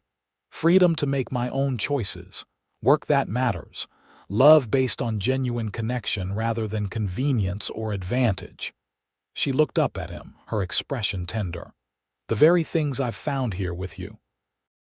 Samuel, in turn, shared more about his past, his childhood on a small Tennessee farm, his hasty enlistment after news of Fort Sumter, the gradual disillusionment as the war dragged on, and its true costs became apparent. "I came west to forget," he admitted one evening as they sat on the Campbell porch, wrapped in blankets against the November chill. "But you can't outrun your memories, not really. They travel with you." "Do you regret it?" Vivien asked softly. "Coming west?" Samuel shook his head. "Never. Especially now." He took her gloved hand in his. "Everything I experienced, every choice I made, it all led me to that moment outside Martha's store, to you." As December arrived, bringing with it the first heavy snows of the season, Samuel found himself increasingly preoccupied with thoughts of the future, specifically a future with Vivien as his wife. The idea both thrilled and terrified him. Despite their deepening relationship and Harriet's apparent acceptance, he still harbored doubts about his worthiness, about whether he could truly make Vivien happy in the long term. These doubts were put to the test one snowy afternoon when he arrived at the schoolhouse to escort Vivien home. The students had been dismissed early due to the worsening weather, but Vivien remained at her desk grading papers. "You're a welcome sight," she said, smiling up at him as he stamped snow from his boots. "I was just about to brave the blizzard alone." "Couldn't have that," Samuel replied, warming his hands by the small stove that heated the schoolroom. "The wind's picking up something fierce. We should get you home before it gets worse." As Vivien gathered her materials, Samuel noticed a letter on her desk, its Boston postmark clearly visible. Something in his expression must have revealed his curiosity, for Vivien picked up the letter with a small smile. "News from home," she explained. "Or rather, from my former home. Mr. Whitfield, my parents' lawyer, writes that the family house has finally sold. The proceeds, added to my inheritance, amount to a rather substantial sum." Samuel digested this information, unsure how to respond. Money had never been a significant factor in their relationship, but he couldn't help wondering if this change in Vivien's circumstances might alter her perspective on a future with him. "That's good news, I suppose," he said carefully. Vivien studied his face, her own expression suddenly serious. "Samuel Jackson, are you worried that money might change how I feel about you?" Her direct questioning, as always, cut straight to the heart of the matter. "The thought crossed my mind," he admitted. "Financial independence gives you options. You might find that what? That I suddenly prefer the company of wealthy Bostonians to the man I love." Vivien shook her head, exasperation clear in her gesture. "After all we've shared, do you truly believe my feelings are so shallow?" "No," Samuel said quickly. "But I can't help wondering if someday you might regret choosing a simple life with me when you could have had so much more." Vivien's expression softened. She set aside the letter and moved to stand before him, taking both his hands in hers. "Samuel, listen to me carefully. I left Boston because that life, the life of social obligations and marriages based on advantage, suffocated me. I found myself here in Granite. I found purpose in my teaching, joy in my writing, and love with you." She squeezed his hands, emphasizing her points. "No amount of money could ever replace what we've built together." The sincerity in her voice, the unwavering certainty in her eyes, finally penetrated the wall of Samuel's insecurity. "I love you, Vivien Ross," he said, drawing her into his arms, "more than I ever thought possible." "And I love you," she replied, her voice muffled against his coat. "Now, shall we brave this blizzard together?" The weather had indeed worsened during their time in the schoolhouse. Snow fell in thick, swirling sheets, and the wind howled down the main street of Granite, driving the cold through even the thickest clothing. Samuel wrapped Vivien's scarf more securely around her face, leaving only her eyes visible, then offered his arm for the walk to her home. They had progressed perhaps halfway when the wind suddenly intensified, bringing with it a blinding wall of snow that reduced visibility to almost nothing. Samuel pulled Vivien closer, shielding her with his body as best he could. "We should take shelter," he shouted over the howling gale. "The church is closest," Vivien nodded, her eyes wide above her scarf. Together they changed direction, stumbling through deepening snow toward the small clapboard church that served as Granite's spiritual center. The church door, thankfully, was unlocked, a policy instituted by Reverend Thomas, who believed that sanctuary should be available to all at any time. Samuel ushered Vivien inside, then pushed the heavy door closed against the force of the wind. The interior was cold but blessedly free from the driving snow and howling wind.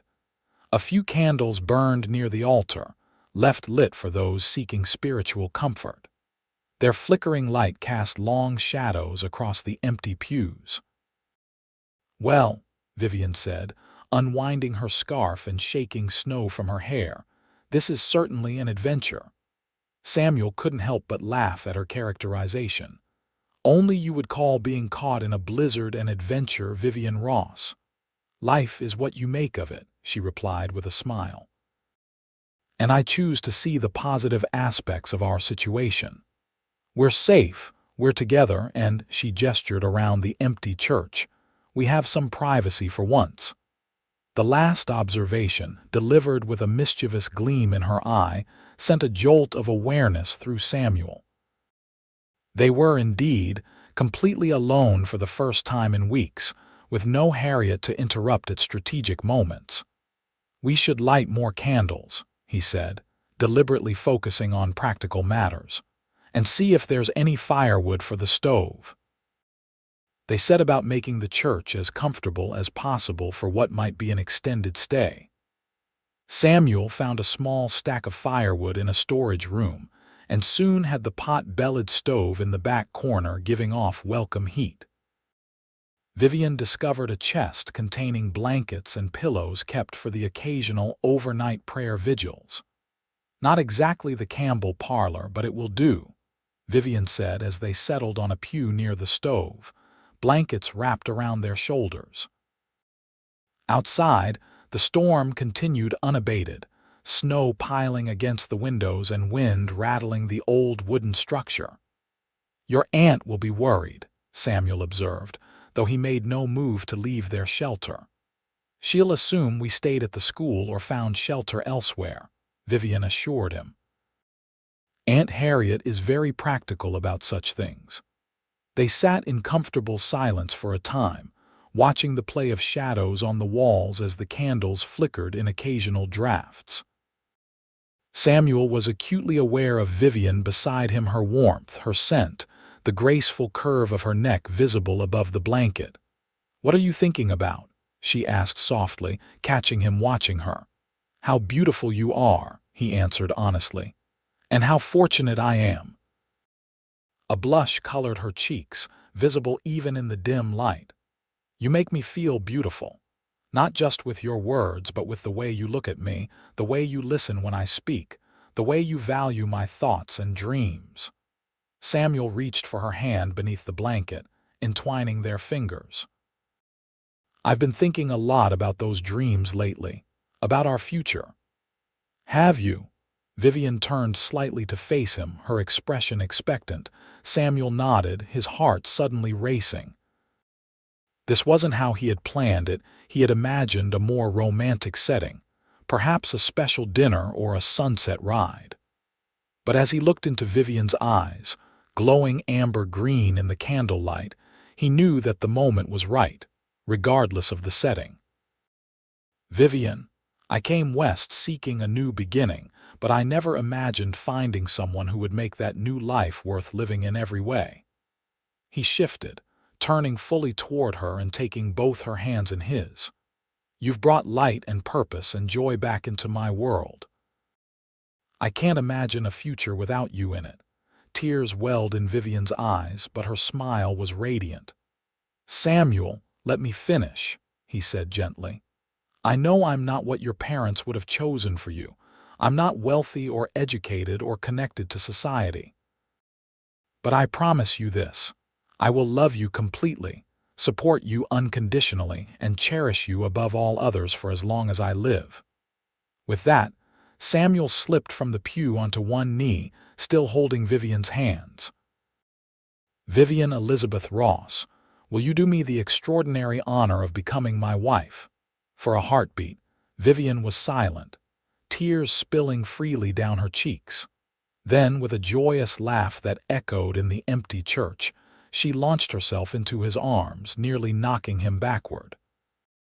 "Yes," she breathed against his ear. "Yes, Samuel Jackson, I will marry you. Today, tomorrow, whenever you wish." Their lips met in a kiss that expressed all the love, longing, and promise that words could not convey.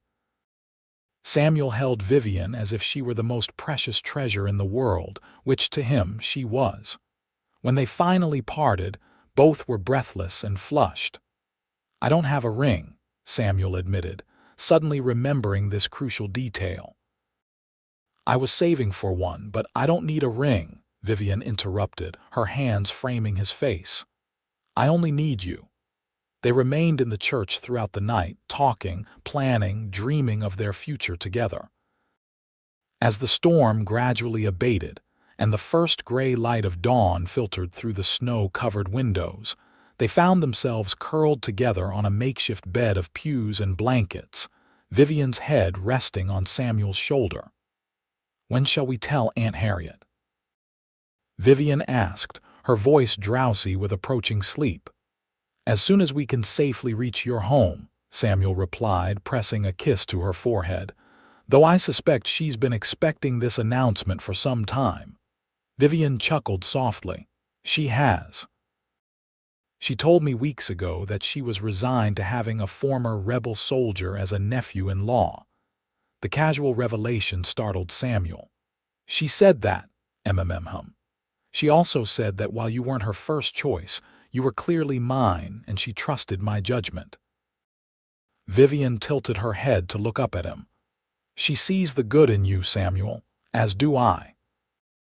Warmed by this knowledge, Samuel held Vivien closer, marveling at the path that had led them here from a chance meeting sparked by lost luggage to a love that promised to sustain them through whatever challenges lay ahead. When they finally emerged from the church later that morning, they found Granite transformed into a winter wonderland, with deep snow blanketing the streets and buildings.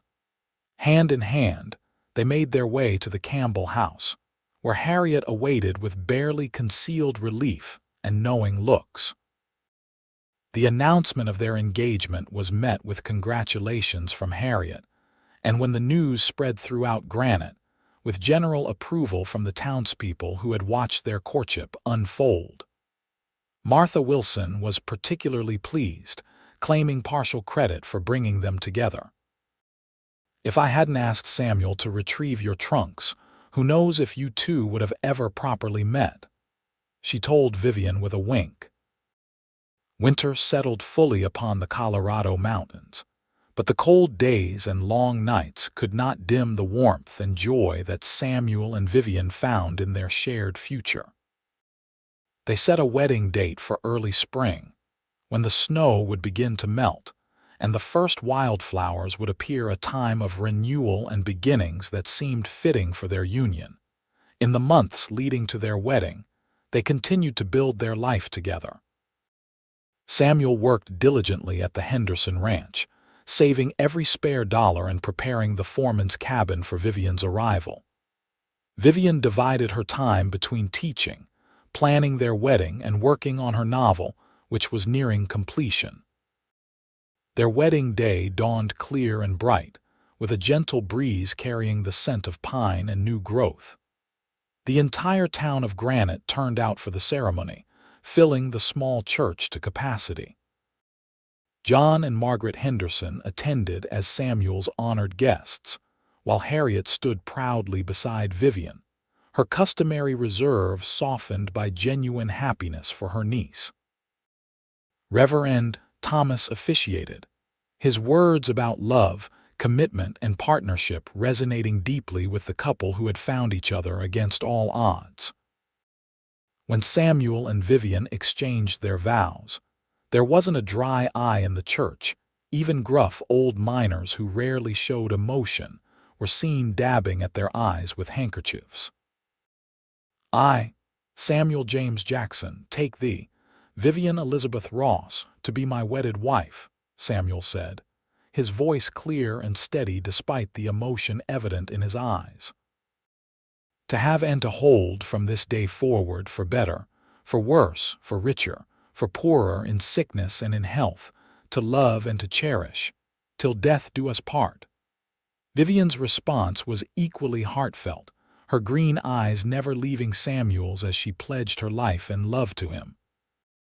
When Reverend Thomas pronounced them husband and wife, Samuel gathered her into his arms for a kiss that, while respectful of their audience, left no doubt about the depth of his feelings. The celebration that followed at the town hall was joyous and boisterous, with music, dancing, and enough food to feed half the county. Samuel and Vivien moved through the crowd, accepting congratulations and well wishes, their happiness infectious. "You've done well for yourself, Jackson," John Henderson said, clapping Samuel on the shoulder. "And for what it's worth, I think she's done well, too." As the festivities continued into the evening, Samuel found a moment to lead Vivien outside, away from the noise and crowd. The spring night was cool but not cold, the sky a canopy of stars above the silhouette of mountains. "Mrs. Jackson," he said, testing the sound of her new name. "Are you happy?" Vivien's smile was answer enough, but she added words for good measure. "Completely, utterly, overwhelmingly happy, Mr. Jackson. And you?" Samuel drew her close, his arms encircling her waist. "I never knew such happiness was possible," he admitted.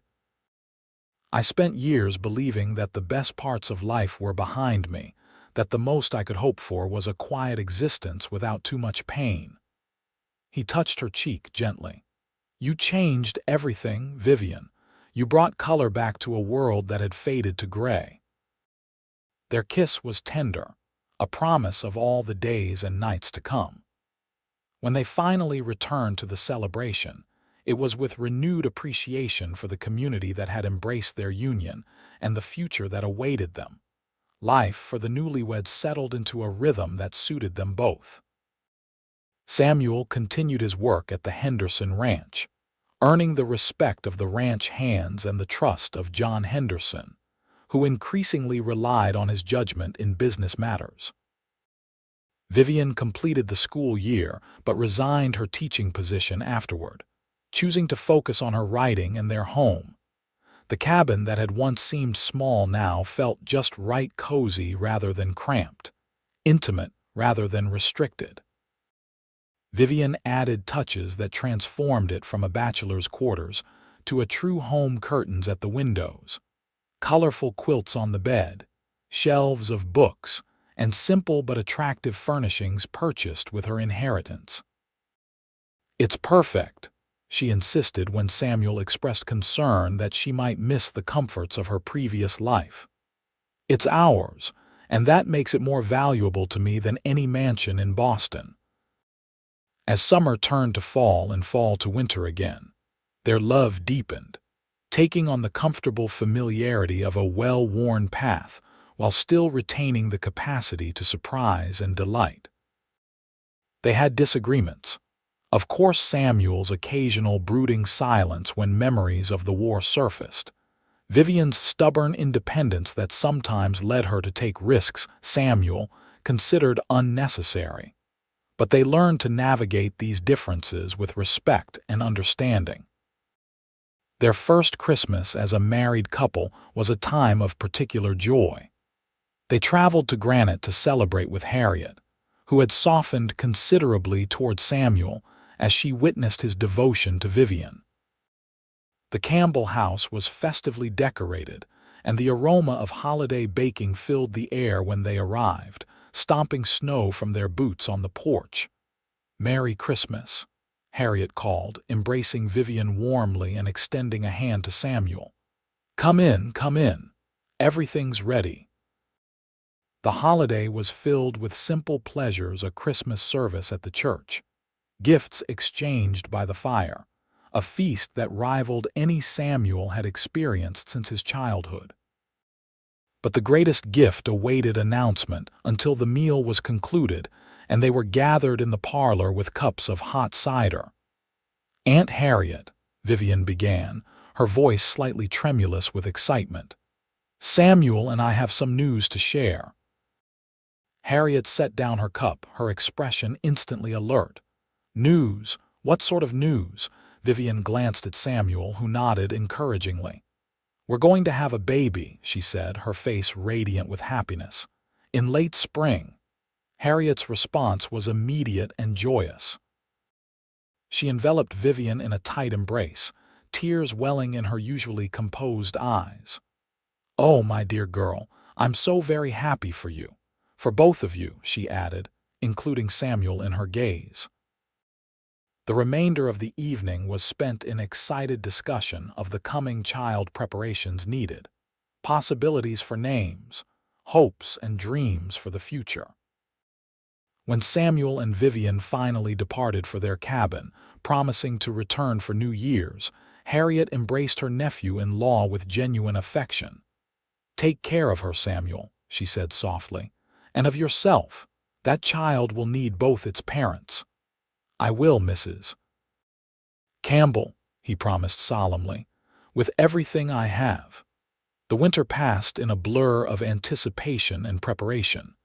Samuel added a small room to the cabin for the baby, working in the evenings and on his days off. Vivien sewed and knitted, creating a layette that reflected her practical nature and her artistic sensibilities. Friends and neighbors, hearing of the coming addition to the community, contributed handmade items and practical advice in equal measure. Spring arrived with its usual drama in the Colorado mountains, days of brilliant sunshine, alternating with sudden snowstorms. The landscape gradually transforming from white to green as nature awakened from its long sleep.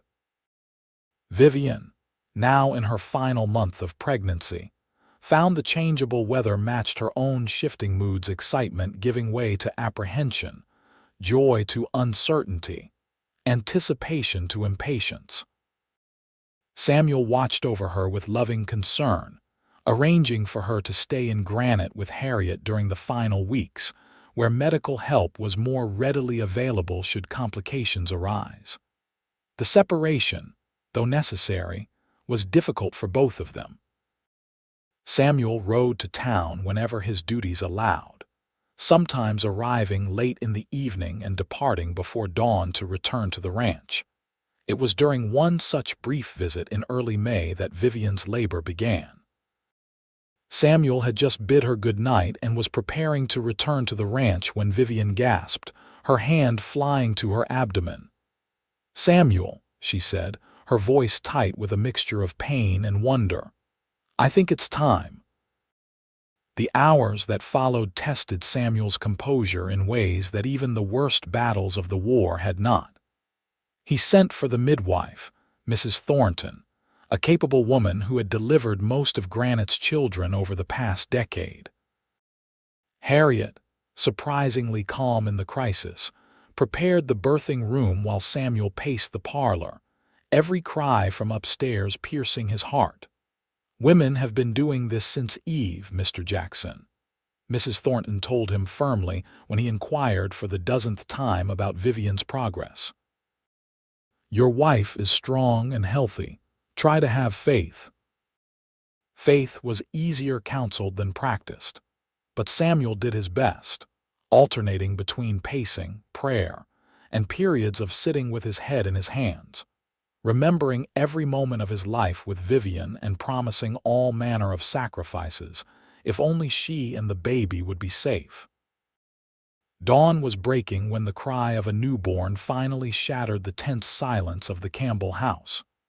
Samuel, who had been dozing fitfully in a chair by the fire, jerked awake, his heart pounding as he stared at the staircase, waiting. Mrs.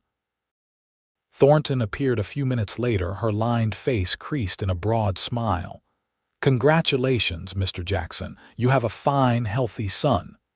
Relief and joy washed over Samuel in equal measure. "And Vivien?" "Is she tired but well?" the midwife assured him. "She's asking for you." Samuel took the stairs 2 at a time, pausing only briefly outside the bedroom door to compose himself before entering. The sight that greeted him was one he knew he would carry in his heart until his dying day. Vivien, pale but radiant, propped against pillows with a small bundle cradled in her arms. "Samuel," she said, looking up with tired eyes that nonetheless shone with happiness, "come meet your son." He approached the bed on unsteady legs, sinking carefully onto the edge beside his wife.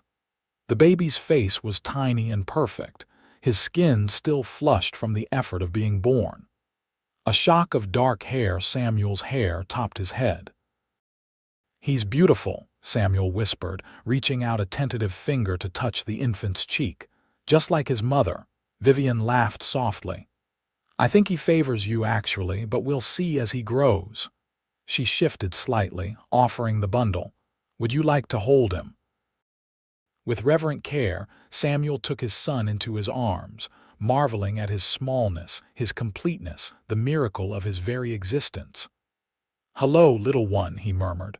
"I'm your pa." The baby's eyes, unfocused but alert, seemed to study Samuel's face. A tiny hand escaped the swaddling, fingers flexing in the air until Samuel offered his own finger, which the infant grasped with surprising strength. "What shall we call him?" Vivien asked, watching the interaction with evident pleasure. They had discussed names during the long winter evenings but had never settled on a final choice. Now, looking at his son's face, Samuel knew. "Thomas," he said softly, "after my brother, if that's all right with you." Tears welled in Vivien's eyes. "It's perfect," she agreed. Thomas James Jackson.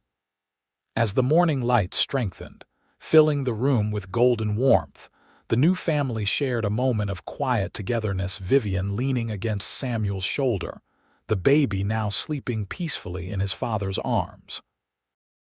Outside, birds sang in the trees around the Campbell house, and the distant mountains stood sentinel as they had for millennia. "I never thought I could be this happy," Samuel confessed, his voice thick with emotion.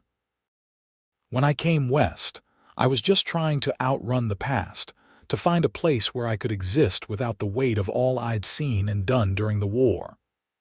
And now," Vivien prompted gently. Samuel looked down at his sleeping son, then at his wife's beloved face. "Now I understand that the past doesn't define us. It's part of us, yes, but so is the present and the future we create together." He pressed a kiss to Vivien's forehead. "You gave me that gift, Vivien, the ability to look forward rather than back." "We gave it to each other," she corrected softly. "And now we'll give it to Thomas. A future full of possibility and love." As the days and weeks passed, Samuel and Vivien adjusted to their new roles as parents. Thomas proved to be a generally good-natured infant, though he had definite opinions about when he should be fed, changed, or held. Vivien recovered her strength quickly and was soon eager to return to their cabin at the Henderson Ranch. "Are you certain you're ready?" Harriet asked, concerned. "You're welcome to stay here as long as you need." "I'm ready," Vivien assured her. "Samuel has prepared everything, and while I appreciate your hospitality more than I can say, I'm anxious to begin our life as a family in our own home." The return to the ranch was a homecoming in the truest sense. Samuel had indeed prepared everything, enlisting the help of Mrs. Henderson to ensure that the cabin was equipped for a newborn.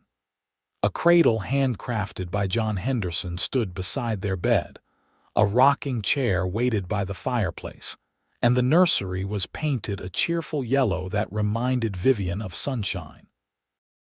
"Oh, Samuel," she breathed as she explored the changes. "It's wonderful, all of it." Life settled into a new rhythm, centered around Thomas's needs but still finding space for the pursuits that gave Samuel and Vivien individual satisfaction. Samuel continued his work as foreman, though he arranged his schedule to be home more often. Vivien cared for Thomas while continuing her writing, sometimes with the baby sleeping beside her desk or nestled in a sling across her chest. The completion of her novel was a triumph celebrated by the entire household. Westward Hearts was finally ready to be submitted to publishers, its pages reflecting not only Vivien's talent, but also her experiences, the journey west, the discovery of love, the building of a new life in a place both harsh and beautiful. "I couldn't have written this without you," she told Samuel as they packed the manuscript for posting. "Without what we found together." As Thomas grew from infant to toddler, the Jackson family's life expanded to include new friends, new experiences, and new challenges. Samuel's position at the Henderson Ranch brought increasing responsibility and reward, while Vivien's novel found a publisher in Denver who recognized its authentic voice and compelling narrative. The arrival of the first printed copy of Westward Hearts was an occasion for celebration. Samuel insisted on reading it from cover to cover, despite his initial embarrassment at recognizing aspects of himself in the rugged hero. "You've captured it perfectly," he told Vivien when he finished the final page. "The vastness of the land, the way it changes those who come to it, the redemption that can be found in love and purpose." "I had excellent inspiration," she replied with a smile, glancing at Thomas, who was now attempting to stack wooden blocks with more enthusiasm than skill. Life, of course, brought its share of difficulties. A harsh winter challenged the ranch's resources, illness occasionally visited their home, and the demands of work and parenthood sometimes left little energy for romance. But through it all, Samuel and Vivien maintained the connection that had drawn them together: a deep respect for each other's strengths, a tender understanding of each other's vulnerabilities, and an abiding love that only grew stronger with passing time. As they celebrated their 5th anniversary, with Thomas now an active 4-year-old and a daughter, Elizabeth Harriet, just learning to walk, Samuel reflected on the journey that had brought them to this point. "Who would have thought," he mused as they sat on the porch of their now expanded cabin, watching the sunset paint the mountains in shades of gold and purple, "that a stagecoach leaving without your luggage would lead to all of this?" Vivien leaned against his shoulder, her hand finding his in the gathering dusk. "Perhaps it was fate," she suggested, "or providence, the right person in the right place at the perfect time." "Maybe so," Samuel agreed, squeezing her hand gently. "Or maybe it was simply the beginning of the best story either of us will ever know, one we're still writing together, day by day." As darkness settled over the Colorado mountains, stars appearing one by one in the vast sky, Samuel and Vivien Jackson sat in companionable silence, surrounded by the life they had built from an unlikely beginning, a life rich in love, purpose, and the quiet joy of being exactly where they were meant to be together.